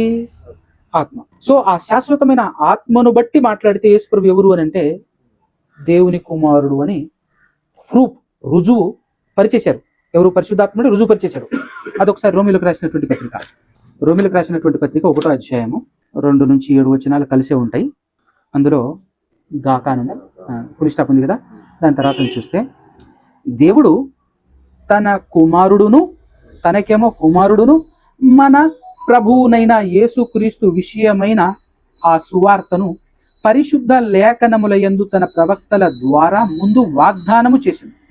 అబ్రహాము, ఇస్సాకు, యాకోబులకు వాగ్దాన రూపంలో చేశాను. యేసుక్రీస్తు శరీరమును బట్టి, దేన్ని బట్టి? శరీరమును బట్టి దావీదు సంతానముగాను అన్నాడు. ఇక్కడ దావీదు అని మాత్రమే మాట్లాడాడు, కానీ శరీరాన్ని బట్టి అబ్రహాము కుమారుడు, శరీరాన్ని బట్టి మరియ కుమారుడు, శరీరాన్ని బట్టి యోసేపు కుమారుడు, శరీరాన్ని బట్టి మనుష్య కుమారుడు, ఇవన్నీ వస్తాయి. సో శరీరమును బట్టి దావీదు సంతానముగాను, మృతులలో నుండి పునరుద్ధానుడైనందున పరిశుద్ధమైన ఆత్మను బట్టి, అంటే తన ఆత్మ పరిశుద్ధమైంది కదా, పరిశుద్ధమైన ఆత్మను బట్టి దేవుని కుమారుడు గాను ప్రభావముతో నిరూపింపబడేను అన్నాడు. ఇప్పుడు పరిశుద్ధాత్ముడే యేసుక్రీస్తుని దేవుని కుమారుడుగా రుజువు చేసేసాడు, ప్రభావముతో నిరూపించేశాడు. ఇప్పుడు ఇది ఫైనలైజేషన్. ఆత్మను బట్టి, ఆత్మే శాశ్వతమైంది, శరీరం తాత్కాలికమైనది. సో ఆత్మను బట్టి యేసు ప్రభు ఎవరో కన్ఫర్మ్ చేసి పరిశుద్ధాత్ముడు చెప్పేసిన తర్వాత, ఇప్పుడు ఎక్కడైనా యేసుక్రీస్తు ప్రభుల వారు దేవుడు అన్నట్టుగా మనకు ఎక్కడైనా కనబడింది అనుకో, అక్కడ మనమైనా సరిగా అర్థం చేసుకోకపోయి ఉండొచ్చు, ఒకటి, లేదా 2 ట్రాన్స్లేషన్ మిస్టేక్ అయినా ఉండొచ్చు అనే విషయం మనకు అక్కడ క్లారిటీ రావాలి. దాన్ని బట్టి మనం పరిశోధన చేసుకుంటూ వెళ్తే ఖచ్చితంగా మనకు కన్ఫర్మేషన్ దొరుకుతుంది. ఎందుకనంటే మనం ఆలోచిస్తున్నది పరిశుద్ధాత్మకు వ్యతిరేకంగా కాదు, పరిశుద్ధాత్మకు అనుకూలంగా ఆలోచిస్తారు. ఇది మన బేస్. దీన్ని బట్టి మనం బైబిల్ని చదవాలి, అర్థం చేసుకోవాలి. దీనికి వ్యతిరేక ఇప్పుడు ఫర్ ఎగ్జాంపుల్గా ఒక మంచి ఎగ్జాంపుల్ చెప్తాను. 10th వరకు చదివారు కదా, మ్యాథ్స్ పుస్తకం ఉంటుంది కదా, మ్యాథ్స్ పుస్తకంలో అభ్యాసం అని చెప్పేసి లెక్కలు ఉంటాయి. ప్రతి దానికి ఆన్సర్ చివరిలో ఇస్తాడు కదా, అభ్యాసం ఎండింగ్లో ఇస్తాడు. ఆన్సర్స్ మాత్రం వస్తాయి. ఇప్పుడు ఈ లెక్కను నువ్వు ఎక్కడన్నా చెయ్యి, ఫైనల్గా ఏం రావాలి? అది రావాలి. అది వస్తేనే నువ్వు లెక్క కరెక్ట్ చేసినట్టు, లేకపోతే నువ్వు చేసిన విధానమే తప్పు అని అర్థం. సేమ్ టు సేమ్ ఇప్పుడు మనం బైబిల్ పరిశోధన చేయాలి. నువ్వు ఎక్కడన్నా పరిశోధన చేయి, ఆన్సర్ ఏం రావాలి? యేసు దేవుని కుమారుడు అని రావాలి. అయితేనే మన పరిశోధన రైట్. ఎందుకు? మనకంటే జ్ఞానవంతుడు, అన్ని తెలిసినవాడు, లేదంటే గ్రంథాన్ని రాయించిన పరిశుద్ధాత్ముడే నిరూపించేశాడు ఆయన దేవుని కుమారుడు అని. కాబట్టి నీ రిజల్ట్ కూడా అదే రావాలి. దానికి వ్యతిరేకంగా వచ్చిందనుకో మన పరిశోధన తప్పు అని అర్థం, అవునా కదా? ఇప్పుడు యోహాను సువార్త 1:1 చూద్దాం. ఆది యందు వాక్యం ఉండెను, వాక్యము దేవుని యొద్ద ఉండెను, వాక్యము దేవుడే ఉండెను అని ఉంది. ఇప్పుడు జనరల్గా మనం ఆలోచన చేస్తే అక్కడ ఇద్దరు దేవుడు కనపడుతున్నారా లేదా? వాక్యం అనే దేవుడు, ఇంకొక దేవుడు, వాక్యం అనే దేవుడు ఇంకొక దేవుని దగ్గర ఉన్నట్టుగా ఇద్దరు దేవుడు కనబడుతున్నారు, అవునా కదా? కానీ బైబిల్ ఎక్కడా కూడా ఇద్దరు దేవుడు అని చెప్పలే. కరెక్ట్గా చెప్పాలంటే బైబిల్ మొత్తానికి విరుద్ధంగా కనపడుతుంది ఈ వచనం, అవునా కదా? ఇప్పుడు మనం దీన్ని ఎలా ఆలోచించాలి అని అంటే స్వతహాగా ఆలోచించకూడదు. ఈ గ్రంథాన్ని యోహాన్ గారు రాశారు. యోహాను సువార్తను రాసింది ఎవరు? యోహాన్ గారు రాశారు. ఎలా రాశారు? ఉట్టి రాయలే, ఆత్మపూర్ణుడై రాశారు. ఆత్మపూర్ణుడై ఇలా రాసి ఉంటాడా, లేకపోతే తర్జుమా మిస్టేక్ అయి ఉంటుందా అని మనం ఆలోచించే విధానం అక్కడ దాకా వెళ్ళాల్సిన అవసరం లేదు. ఇప్పుడు ఇక్కడ ఆది యందు వాక్యం ఉండెను, వాక్యము దేవుని యొద్ద ఉండెను, వాక్యము దేవుడై ఉండెను. వాక్యము దేవుడై ఉండెను దగ్గరే మనకు లోపం ఏం కనపడుతుంది అని అంటే, ఎర్రర్ ఏం కనపడుతుంది అని అంటే, మనకు దేవుని గురించి ఎంతో కొంత అవగాహన ఉందనుకో, దేవుడు కాలానికి అతిథుడు, దేవుడు కాలానికి అతిథుడు. దేవుని గురించి మాట్లాడేటప్పుడు ఆయన ఉన్నాడు, ఉన్నవాడు అనే చెప్పాలి తప్ప, ప్రజెంట్ టెన్స్ లోనే మాట్లాడాలి తప్ప, పాస్ట్ టెన్స్ లో కానీ ఫ్యూచర్ టెన్స్ లో కానీ దేవుని గురించి మాట్లాడకూడదు. ఉండేవాడు అని కానీ ఉండెను అని కానీ దేవుని గురించి మాట్లాడకూడదు. ఉన్నవాడు అని మాట్లాడకూడదు. అది ఆయన భూత భవిష్యత్తు వర్తమాన కాలాలలో ఉన్నవాడు కదా. కానీ ఇక్కడే ఉంది ఉండెను అని పాస్ట్ టెన్స్ లో రాయబడి ఉంది. అంటే ఇక్కడే మనకు దొరుకుతుంది ఏదో సంథింగ్ ఈజ్ రాంగ్ అని. ఫస్టే వాక్యము దేవుడై ఉండెను అని అంటే భూతకాలానికి చూపిస్తుంది, వర్తమాన కాలం కాదు. అంటే ఫాస్ట్ టెన్స్ అంటారు దాన్ని ఇంగ్లీష్ లో. దేవుడనేవాడు ఎల్లకాలం ఉన్నవాడు అని మాట్లాడాలి. ఆయన కాలానికి అతిథుడు, కాలంతో వర్తించదు, కాలం వర్తించదు ఆయన. కానీ ఇక్కడ కాలం వర్తించే విధంగా రాయబడి ఉంది ఉండేను. దీన్ని బట్టి మనకు డౌట్ రావాలి. ఫస్ట్ డౌట్ ఇక్కడి నుంచే స్టార్ట్ అయితే, ఇప్పుడు కొద్దిసేపు మనం ఏమనుకుందామంటే వాక్యం దేవుడు అనుకుందాం. అలా అనుకొని కొంచెం పరిశోధన చేసే ప్రయత్నం చేద్దాం. వాక్యము దేవుడై ఉండేను అంటే వాక్యం ఎవరు? దేవుడు అని అంటున్నాం. అయితే వాక్యము దేవుడు అని యోహాను గారు రాశారా అని ఉంది. మనం పరిశోధన చేద్దాం. యోహాను గారు ఇప్పుడు వాక్యం అంటే ఎవరని చెప్తున్నాం మనం? 14 వచనాన్ని బట్టి అంటే యేసు ప్రభు. అంటే వాక్యం అంటే ఎవరు చెప్తున్నాం? యేసు అని చెప్తున్నాం. వాక్యం అంటే ఎవరు? యేసు అని మనం పెట్టుకుంటే, ఇప్పుడు యేసు దేవుడై ఉండెను, వాక్యం దగ్గర యేసు అని పెట్టుకుంటే యేసు దేవుడై అని ఉంది. ఇది రైటా? ఇదేనా యోహాను గారు రాసింది అని మనం పరిశోధన చేసే ప్రయత్నం చేద్దాం. ఓకేనా? ఇప్పుడు యేసు అన్న దగ్గర, ఇప్పుడు ఇక్కడ వాక్యం అన్న దగ్గర యేసు అని పెట్టాం కదా, యేసు అన్న దగ్గర వాక్యం పెట్టుకొని చూద్దాం. ఇది స్టార్టింగ్ పాయింటే. ఇది యోహాను గారు రాసింది స్టార్టింగ్ పాయింటే. ఇదంతా రాసిన తర్వాత ఫైనల్లో మన యోహాను గారు ఏమని చెప్తున్నాడు అని అంటే ఒకసారి అది చూద్దాం. మనం 20వ అధ్యాయం ఇందాక చదువుకుందాం, మళ్ళీ చదువుకుందాం. కాకపోతే డైరెక్ట్ గా కాకుండా యేసు అన్న దగ్గర వాక్యం పెట్టుకొని చదువుదాం, అవునా కదా? వాక్యము 30వ వచనం, మరియు అనేకమైన ఇతర సూచక క్రియలను యేసు తన శిష్యుల ఎదుట చేశారు, అవి ఈ గ్రంథమందు వ్రాయబడి ఉండలేదు కానీ. 31వ వచనం, యేసు అనే దగ్గర వాక్యం అని పెడదాం. వాక్యము దేవుని కుమారుడైన క్రీస్తు అని మీరు నమ్మునట్లును, నమ్మి ఆయన నామమందు జీవం పొందునట్లుని వ్రాయబడింది. అంటే ఒకటి కూడా నేను ఎందు నిమిత్తం రాశాను అని అంటే, వాక్యము దేవుడు అని నమ్మటానికి రాయలే, వాక్యము దేవుని కుమారుడైన క్రీస్తు అని నమ్మాలనే రాశాను నేను అని చెప్పేసి అదే యోహాను గారు రాస్తున్నాడు చూడు. ఇక్కడ నమ్మాలని లేదుగా. అలా నమ్మితేనే నిత్యం వస్తుంది జీవం. అది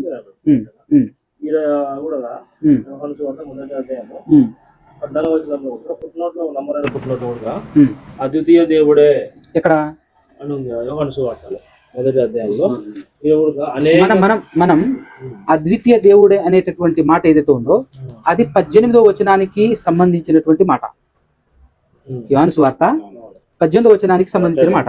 ఎవడును ఎప్పుడైనా దేవుని చూడలేదు, తండ్రి రొమ్మున ఉన్న అద్వితీయ కుమారుడే. ఆ టాపిక్ వేరు. ఆ వచనం వరకు వెళ్ళేంత వరకు మనం ఈ ఒకటి గురించి ఆలోచిస్తున్నాం. 1 by 1 వెళ్దాం, ఓకేనా? మనం 18వ వచనం వరకు వెళ్ళేటప్పుడు మనం దాని గురించి ఆలోచిద్దాం. ప్రస్తుతం 1 గురించి ఆలోచిస్తున్నాం. నంబర్ 1లో 2లో కూడా జనదేక కుమారుడు అని రాయబడింది కదా, ఇక్కడ కూడా అదే ఉంది కదా.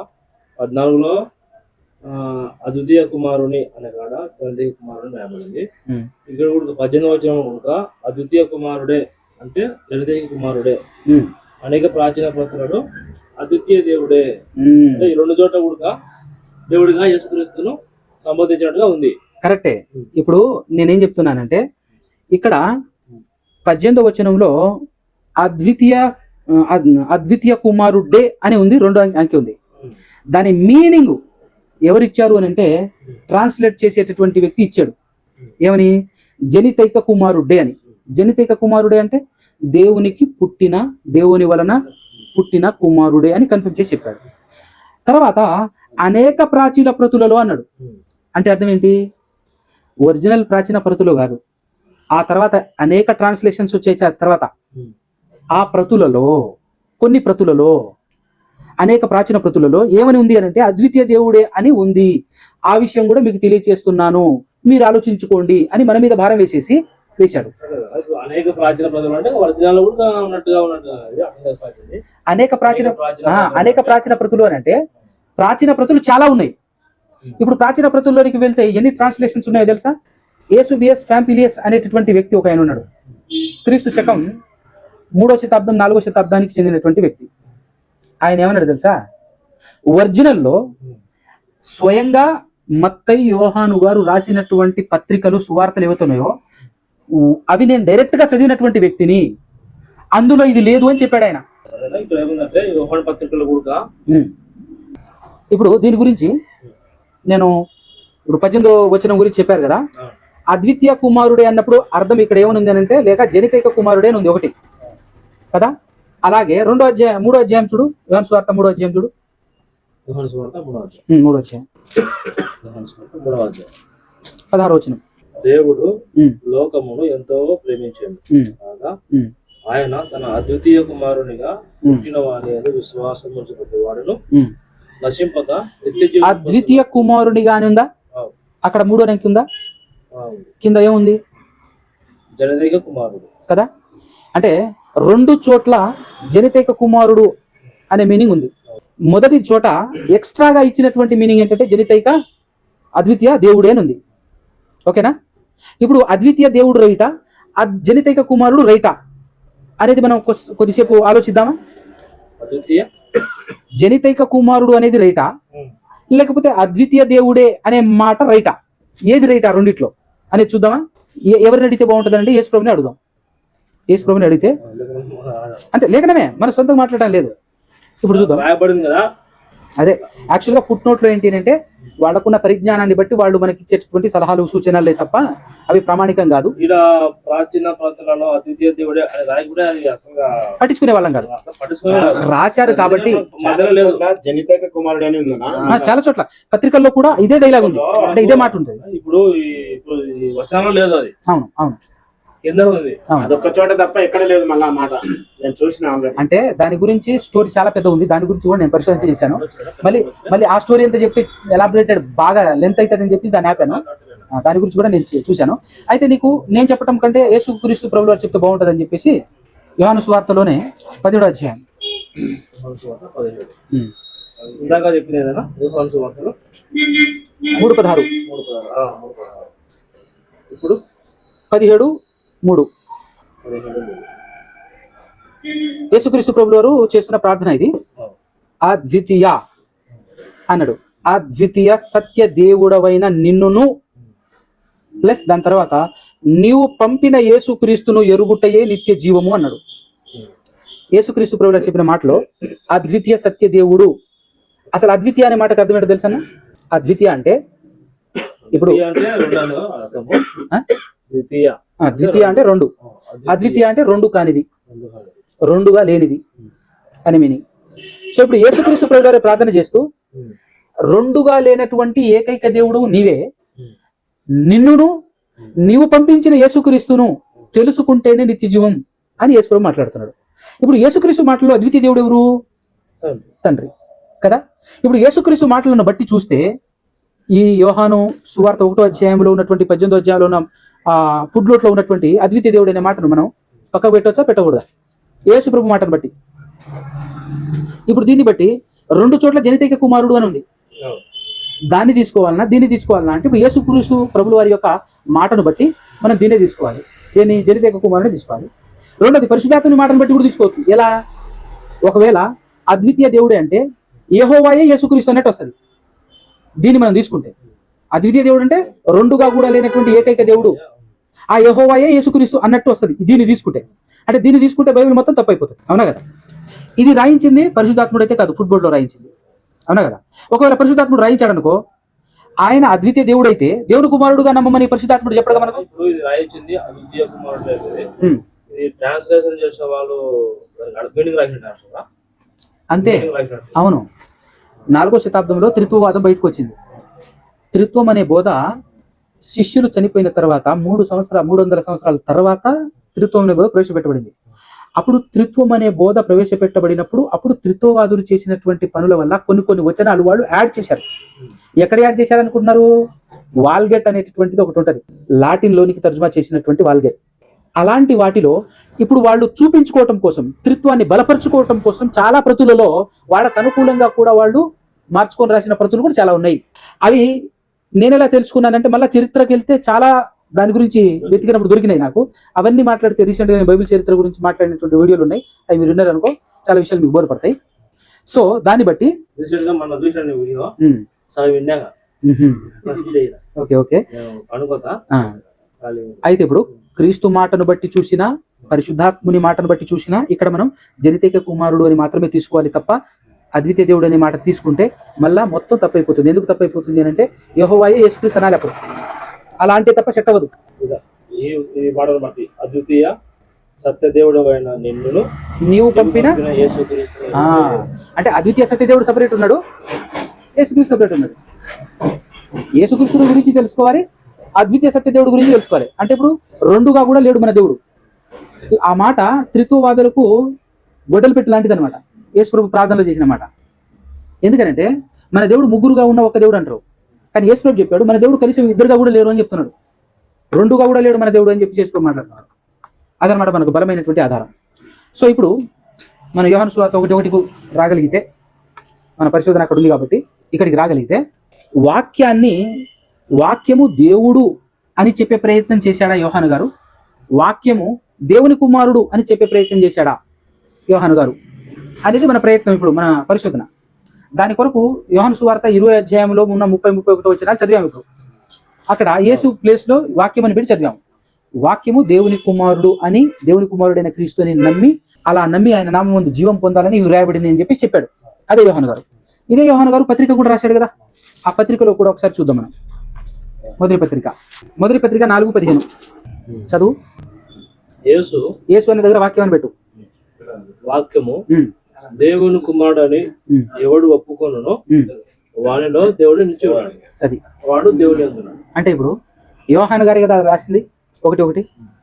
అక్కడ ట్రాన్స్లేషన్ మిస్టేకే తప్ప యోహాను గారు మాత్రం దేవుడై ఉండేనని రాయలే అనే విషయం మనకు అర్థం కావాలి. ఎందుకంటే వాక్యము దేవుని కుమారుడు అని మాట్లాడుతున్నాడు యేసుక్రీస్తు గురించి యోహాను గారు. ఇప్పుడు ఇక్కడ ట్రాన్స్లేషన్ మిస్టేక్ అనేది కూడా నేను పరిశోధన చేసి దాని గురించి కూడా తెలుసుకున్నాను. ఎందుకంటే దేవుడు అన్న దగ్గర ఆది యందు వాక్యం ఉండెను, వాక్యము దేవుని యొద్ద ఉండెను అన్న దగ్గర కొత్త నిబంధన గ్రీకులో రాయబడింది కాబట్టి గ్రీకులో థియోన్ అనే పదం రాయబడింది దేవుని దగ్గర.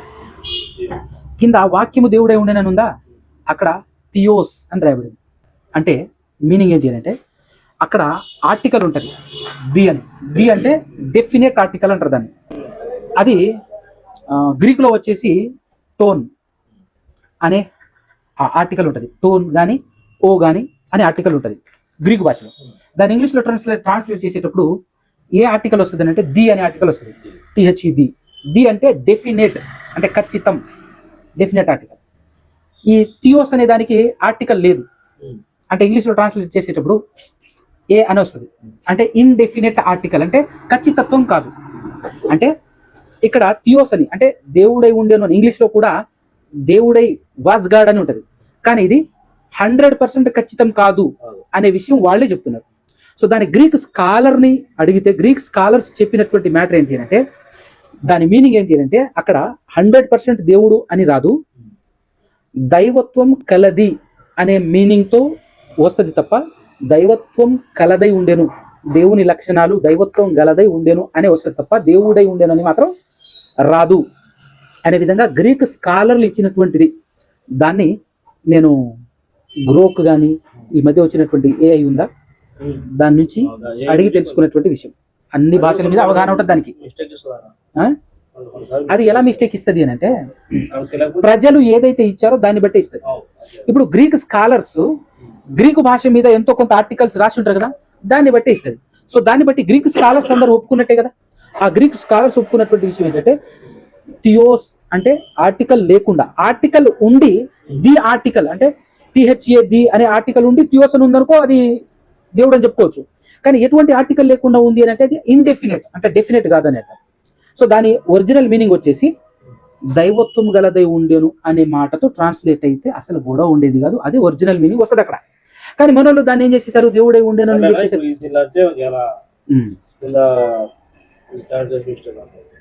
యేసుక్రీస్తు ప్రభుల వారు పొందుతారని తర్వాత తమకు తమ లేనప్పుడు అక్కడ నా దేవుడు నా ప్రభు అంటాడు.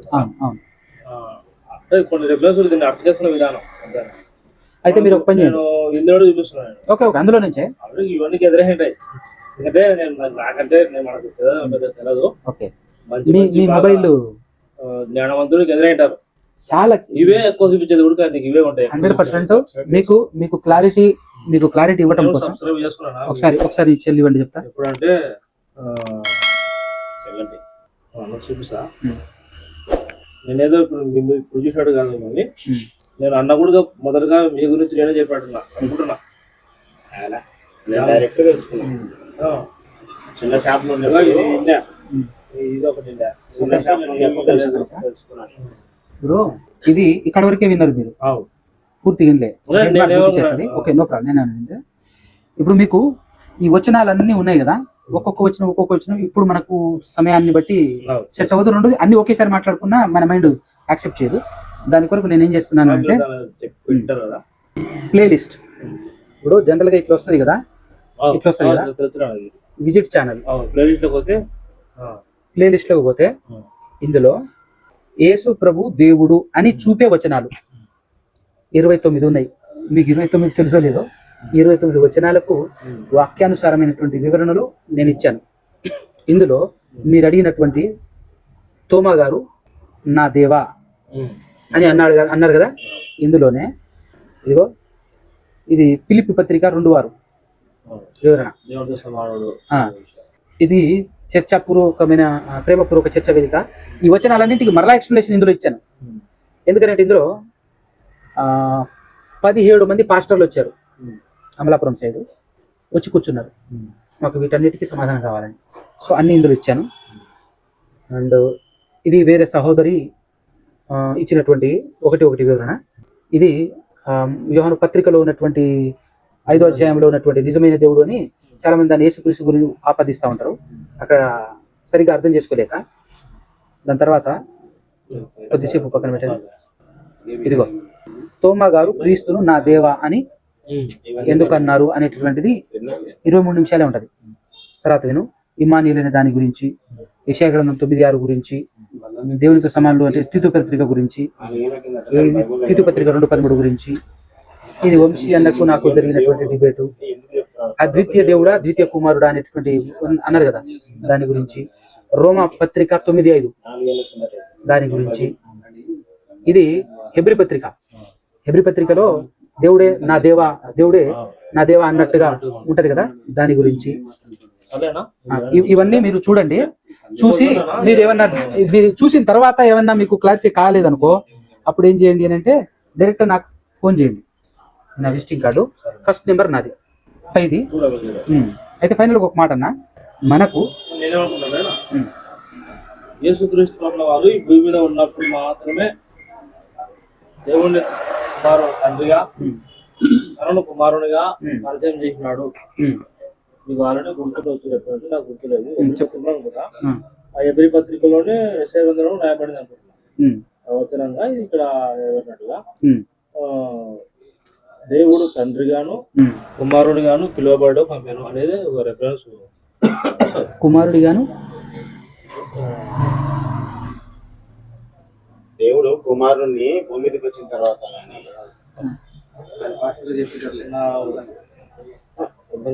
రెఫరెన్స్ చూసిన ఒకరు చెప్పినదైతే నేను చెప్పేది అది ఏంటంటే అగ్రిపత్రిక చూసిన వస్తేనే ఫస్ట్ మ్యాటర్ చెప్పిన నేను గుర్తుపడతాను.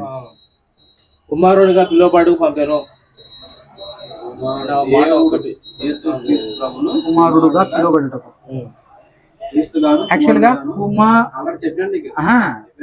కుమారుడుగా పిలువబడటానికే పంపించాడు అనేటటువంటి ఈ విధమైనటువంటి మాట 26 పుస్తకాల్లో ఎక్కడ లేదు. సరిగా అంటే ఆ విధానం అయితే లేదు, ఎందుకంటే నేను చాలా సార్లు చదివాను కాబట్టి చెప్తున్నాను. ఒక మాట చెప్తానన్న, ఇక్కడ మీరు అన్నటువంటి మాటను బట్టి ఓకే, దాని తర్వాత వచ్చినప్పుడైనా మీరు నెంబర్ ఉంది కదా, ఫోన్ చేయండి, ఫలానా రిఫరెన్స్ అన్నా అని చెప్పండి, నేను దాని గురించి మాట్లాడతాను. అయితే ఒక మాట ఫైనల్గా మీకు చెప్పాలనుకుంటున్నది ఏంటంటే, ఇప్పుడు పరిశుద్ధాత్ముడు మనకు క్లియర్ కట్గా ఎలా నమ్మితే నిత్యజీవం వస్తుంది అనేది చెప్పాడు. ఇప్పుడు మనం దానికి వ్యతిరేకంగా నమ్మాలంటే మనకి ఏం కావాలి అంటే, ఒకవేళ యేసును దేవుడుగా నమ్మితే నిత్యజీవం వస్తుందని కానీ, దేవుడుగా నమ్మి బాప్తిస్మం తీసుకున్న సందర్భాలు కానీ, దేవుడుగా నమ్మితే దేవుడు నీలో ఉంటాడు నువ్వు దేవుల్లో ఉంటావని కానీ, దేవుడు అని నమ్మితే ఈ లోకాన్ని జయిస్తావని కానీ, ఇలా ఏమైనా ఉంటే అప్పుడు నేను కూడా నమ్మటానికి సిద్ధం. కరెక్ట్, ఇందులో లేవు. దేవుడిగా నమ్మితేనే నిత్యజీవం వస్తుందని లేదు.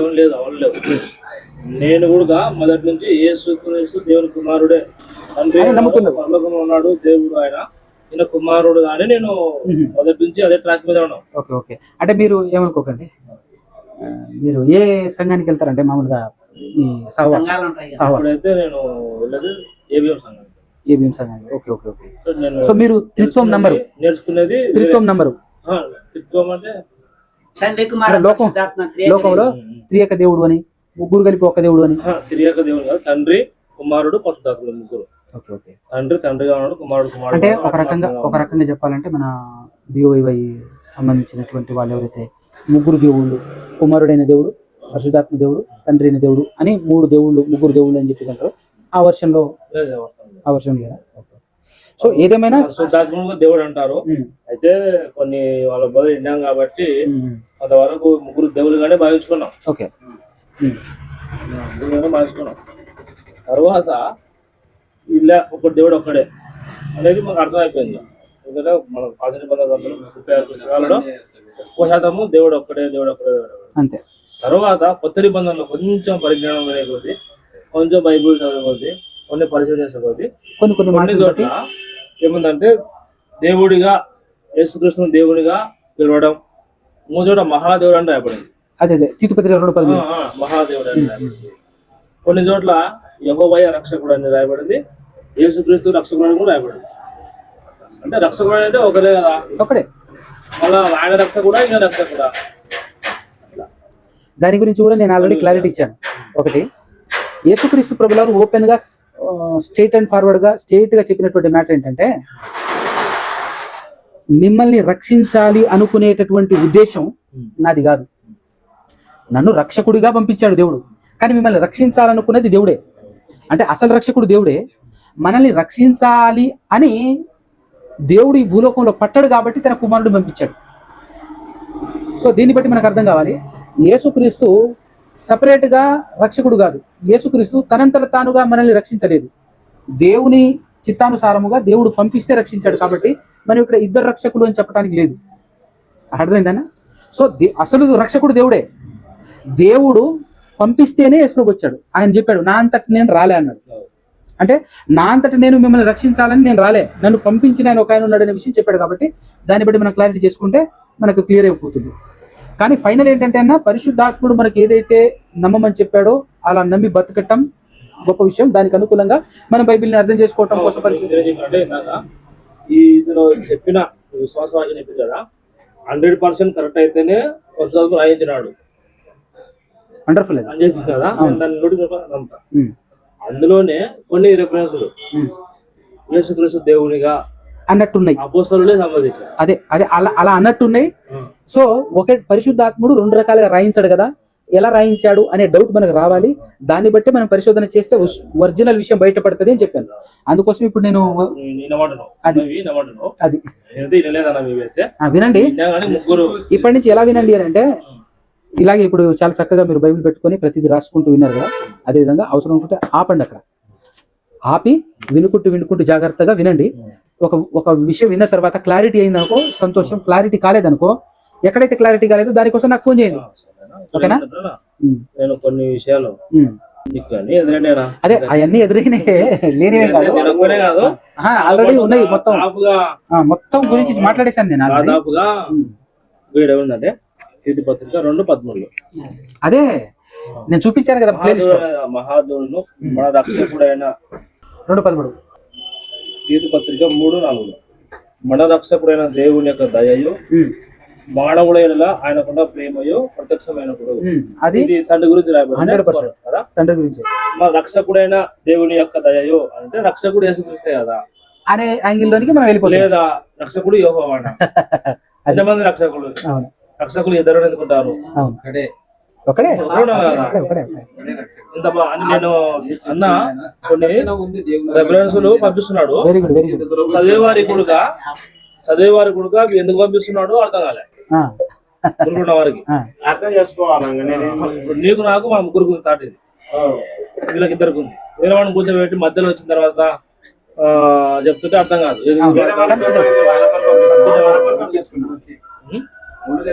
కానీ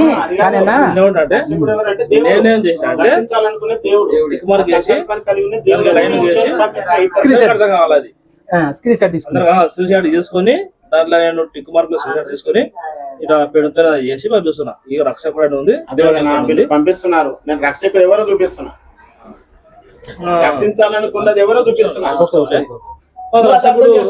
ఒకటేనా? మీ మధ్యలో ఉన్నటువంటి వాతావరణం చాలా గొప్పది, అద్భుతమైనది. ఈరోజు మీరు నాకు పరిచయం అయ్యారు. ఇప్పుడు ఇలా కాంట్రవర్సల్ గా ఉన్నటువంటి వచనాలు మాట్లాడుకోవటం వల్లనే జ్ఞానం పెరుగుతుంది, మనం జ్ఞానంలో అభివృద్ధి చెందుతాం. నేను ఇంతే, నాకు వ్యతిరేకంగా ఉన్న వచనాలు నేను మాట్లాడను వినను అని అంటే మనం ఆడే ఆగిపోతాం. సో దీనివల్ల విభేదాలు కానీ తారతమ్యం కానీ రాకూడదు. మనలో ప్రేమతత్వం అనేది ఖచ్చితంగా ఉండాలి. ఎందుకంటే ప్రధానమైనది అదే, ప్రేమతో మనం దీన్ని అర్థం చేసుకుంటూ ముందుకు సాగిపోవాలంటే. రక్షకుడు ఎవరైనా పంపించినాడు, నేనేం పంపించిన యెహోవా గురించి, ఆయనే కదా రక్షించేది. ఆయన పత్రికలో 3:10 అయితే ప్రభు దినము దొంగ వచ్చినట్లు వచ్చును, దేవుడి దినపు రాకడ కొరకు కనిపెట్టు. దీని అర్థం ఏంటంటే పాత నిబంధన నుంచి ఆలోచిస్తే ఒక ఉగ్రత దినం ఏదైతే వస్తుందో దాన్ని దేవుని దినపు రాకడే అని చెప్పబడింది. అలా అని చెప్పేసి దేవుడే డైరెక్ట్ రాలా. ఇప్పుడు ఇశ్రాయేలులను యూదులను బబులోనియుల చేత అప్పుడు క్రీస్తు పూర్వము 586లో బబులోని చక్రవర్తి చేత వాళ్ళని యూదుల్ని చెరకు తీసుకెళ్లాడు కదా. ఆ విపత్తుని దొరికినోళ్ళని చంపి లోబడిన వాళ్ళని, చేతగాని వాళ్ళని మాత్రమే తీసుకెళ్లారు. జ్ఞానుల్ని వాడుకోవడానికి ముందు దానియేలుని, హెచ్కేల్ని, వాళ్ళని, శద్రక్ మెషక్ అబేద్నెగోల్ని తీసుకెళ్లాడు. సో ఆ విద్వాంసాన్ని దేవుని రాకడా అని చెప్పారు. దాంతో పాటుగా దేవుని రాకడని చెప్పినప్పటికీ కూడా దేవుడు రాలే, ఒక రాజ్యాన్ని పంపిస్తాడు. అదేవిధంగా ఇశ్రాయేలీయులు ఐగుప్తులో ఉన్నప్పుడు దేవుడు మన కొరకు వస్తాడు అని చెప్పబడుకుంటూ వచ్చింది. కానీ దేవుడు రాలే, మోషేని పంపించాడు. ఆ యాంగిల్లోనే ఇది 2 రాకడలో దేవుని రాకడని చెప్తారు, కానీ వచ్చేది యేసు ప్రభు. ఓకేనా? ఆల్రెడీ దీని గురించి మాట్లాడాను. దీని గురించి మాట్లాడారు. మీరు ఆ వచనాలు వింటే అన్న మీకు ఫుల్ క్లారిటీ. ఓకేనా? అంటే ఒక దినాన్ని నిర్ణయించినాడు. సరే మరి ప్రార్థన చేద్దామా? వెళ్ళాలి, వస్తుంది. నెక్స్ట్ ఈ వీడియోలన్నీ 1 by 1 వింటే వస్తుంది. ఇప్పుడు నేను యేసు దేవుని కుమారుడు నమ్ముతా. నేను ఎక్కడ ప్రకటించినా యేసు క్రీస్తు దేవుని కుమారుడు అని మనం సువార్త చెప్తాము. ఒక అంశం తీసుకుంటాము.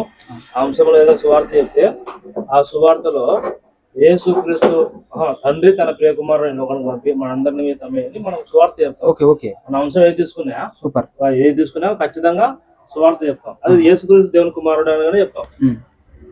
సందర్భం వచ్చినప్పుడు మనం అది దేవుడిని వాడింటాం. అది అది అది మనకు పూర్తిగా యేసు దేవుడే అని మనము చెప్పకపోయినప్పటికీ యేసు దేవుడు యేసు దేవుడు అని చెప్పింటాం.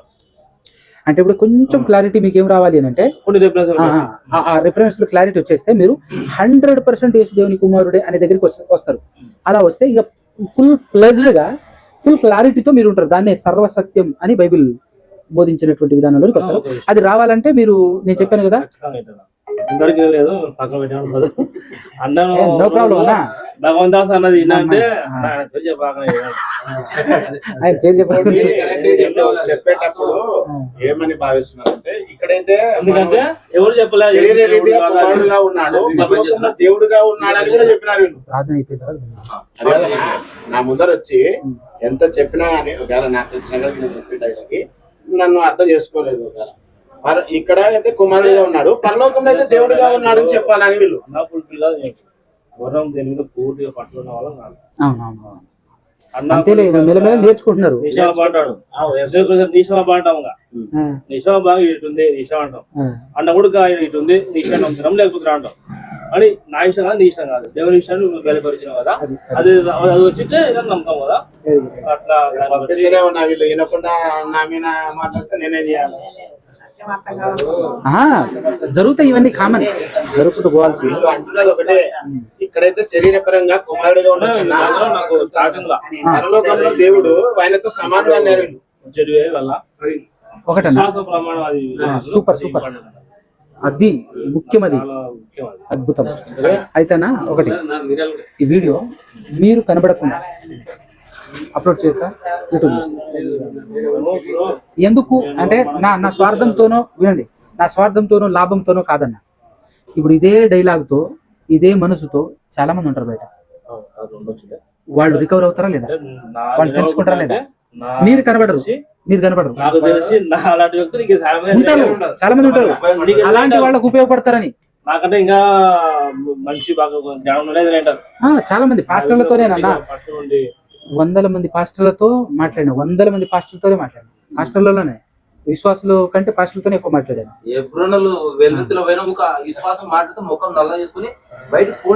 మీ విశ్వాసం ఏంటన్నా ఒకసారి మామూలుగా చెప్పండి అని అడిగాను నేను.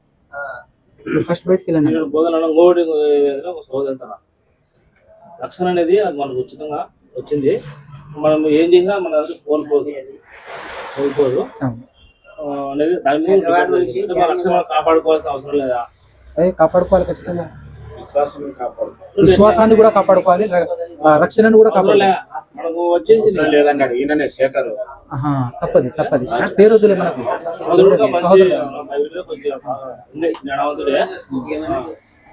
కరెక్ట్ కాదు, ఖచ్చితంగా కాపాడుకోవాలి. దాని మీద డిస్కషన్ చేసినాం, ఊరికి నమ్మలే. ఏదో సార్ అలా సొంతంగా కాదు, ఇది ఇటు ఉంది కదా, నువ్వు చెప్పేది అంటే ఇది తప్ప. అంతే, దీనికి తలదించాల్సిందే. సొంతంగా వివరణ ఇచ్చి సొంతంగా చేసేది మనకు లేదు, లేదు. మీరంటే ఒక చరిత్ర గ్రహించారు కాబట్టి వాళ్ళు చెప్పగలుగుతారు. చెప్పినప్పుడు మేము వినాలి, ఇది అర్థం చేసుకోవాలి. మీరు చెప్పారంటే అంత లేనిది చెప్పారు, అంతేగా. చరిత్ర గురించి చెప్తాను. నేను పరిశోధన చేయకుండా అయితే చెప్పలేను కదా. ఇంకా ఇక రాయబడిన ఒకటి రెండు దాదాపుగా నువ్వు 20 చూపించినావు కదా. నేను ఏమనుకున్నాడు, ఇప్పుడు గోల్ పెట్టుకున్నా, ఒక పుస్తకంలో కనీసం 2 రెఫరెన్స్ చూపిస్తానని నేను ఇక ఎదుగుతున్నా. అంటే ఇటు ఉన్నాయి కదా అని. ఇది మత్తయి సువార్త 2వ అధ్యాయము అది కూడా చూపించినాను. దేవుడు అని చూపించినాను. అపవాది శోధిస్తుంది కదా, శోధించినప్పుడు నీ దేవుడైనా నీ ప్రభు అయిన దేవుడు శోధించకూడదు, దాని గురించి కూడా దేవుడు శోధించకూడదు అని ఉంది కదా. అంటే శోధించబడుతున్నది యేసుక్రీస్తే. అంటే యేసు స్వయంగా అక్కడ మనకు అర్థం కావాలి, నీ దేవుడైన ప్రభుని శోధించకూడదు అని అన్నప్పుడు అసలు ఫస్ట్ ఆఫ్ ఆల్ పరిశుద్ధాత్ముడే అప్పచెప్పకూడదు సాతాన్ని. అవునా? యేసు ప్రభుని అక్కడ ఏంటంటే యేసు ప్రభు శోధింపబడటానికే వచ్చాడు, పరిశుద్ధాత్ముడు ఆయన తీసుకొచ్చేసి అప్పచెప్పాడు అని అంటేనే దేవుని చిత్తం అది. యేసు ప్రభు శోధింపబడతాం, కానీ యేసు ప్రభుని శోధించు, నువ్వు దేవుని శోధించకు. ప్రభు అని ఉంటది కదా, అది యెహోవా గురించి. యెహోవా దాని గురించి అని చెప్తే నువ్వు అన్న ఒకటి కొంచెం సత్యం కోసం పరిశోధన చేయడంలో తప్పలేదు. ఇప్పుడు ప్రతి సండే లైవ్ వస్తుంది, ఆ లైవ్ లో నేనేం చేస్తున్నానంటే ఏదో కామన్ సబ్జెక్ట్ మాట్లాడకుండా మత్తయి సువార్త వివరణ మాట్లాడుతున్నాను. అసలు మామూలుగా ఉండదు మీరు వింటే. దాంతోపాటు ఇప్పుడు 3వ అధ్యాయంలో నాకు జరుగుతుంది, 4వ అధ్యాయానికి రాగానే ఇప్పుడు ఇవి వస్తాయి, దాని గురించి క్లారిటీ ఇస్తాను. సో వినుకుంటూ పోతే డెవలప్ అవ్వాలి మనం. ముఖ్యంగా మనం నిత్యం కావాలి, ఇదంతా ఏమనుకోదు, ఎందుకంటే యేసు దేవుడు అని ఎవరు చెప్పలే, దేవుడు కాదు అని అది. మీరు బాగా చెప్తున్నారు కదా. దానివల్ల యాక్చువల్గా ఆ డైలాగ్ నాది కూడా కాదు, అంటే ఆ మాట నాది కూడా కాదు. బైబిల్లో దేవుడు ఒక్కడే అని చెప్పినప్పుడు, ఆయన తండ్రి అని చెప్పినప్పుడు చాలా మంది యేసు కూడా దేవుడు అని మాట్లాడుతున్న సందర్భంలో కాదయ్యా దేవుడు ఒక్కడే అని చెప్పాల్సిన పరిస్థితి పడింది తప్ప మన మాట అది కాదు, మన విశ్వాసం కూడా అది కాదు. ఓకేనా? మీరు చెప్పినట్టుగా ఇంకా ఇది ఎవరు చెప్పట్లేదు, చెప్తుంటే బలంగా నమ్మవాడేమో. అవును అవును, ఇప్పుడు బలపడుతున్నారు చాలా మంది ఈ విషయాన్ని తెలుసుకుంటారు. ఇలాంటి వ్యక్తులు యేసు దేవుడు కాదు, నిజంగా దేవుడు కుమారుడే అనే విషయాలు ఎవరు చెప్పట్లేదు. అవును, చెప్తే అసలు విశ్వాసానికి సంబంధించిన పాయింట్ అది చెప్పకపోతే వేస్ట్. ఎన్ని చెప్పుకున్నా కూడా దండిగే, ఇది చెప్పకపోతే ఇది తెలియకపోతే అదనమాట. మీ పేరేంటన్నా? ఇస్సాక్.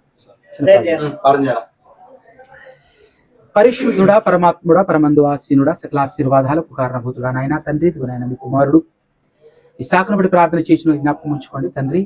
చక్కటి మనసు, మంచి మనసు తండ్రి, సత్యాన్ని తెలుసుకోవాలి అని చక్కగా ఈరోజు మీ మాటల కొరకై ఆయన ఇచ్చిన సమయం బట్టి మీకే స్తుతి స్తోత్రాలు తండ్రి. ఇంత చక్కటి వాతావరణాన్ని మాకు అనుగ్రహించినందుకు కృతజ్ఞతలు తెలియచేస్తూ, విన్నటువంటి మాటల్ని జాగ్రత్తగా ఆలోచించి, మనిషిని బట్టి కాకుండా నా తండ్రి కేవలం మీ మాటను బట్టి మీరు పరిశుద్ధాత్మ సహాయంతో అపోస్తలుల ద్వారా బయలుపరిచినటువంటి సర్వసత్యాన్ని తండ్రి, ఏదైతే మీరు మాకు ఆజ్ఞాపించారో, కంక్లూజన్ ఇచ్చారో, వాటిని బట్టి మీ గ్రంథాన్ని పరిశీలిస్తూ సర్వసత్యంలో నడవగలుగుటకు, సర్వసత్యంలో తాను మాత్రమే కాకుండా తనతో పాటు ఉన్నటువంటి వారు, తన కుటుంబం, మరి పరలోక విషయంలో ఆత్మకు సంబంధించినటువంటి ఆశీర్వాదంతో నింపి నడిచే విధంగా సహాయం దయచేయమని ప్రార్థిస్తూ బ్రతిమాలు కొంచెం మీ పాదాల సన్నిధిలో నుంచి మీ ప్రియ కుమారుడు, ఈ లోక రక్షకుడు యేసు ప్రభు పరిశుద్ధ పవిత్ర నామం ద్వారా ఈ ప్రార్థన అడిగి పొందుకొనుచున్నాము తండ్రి.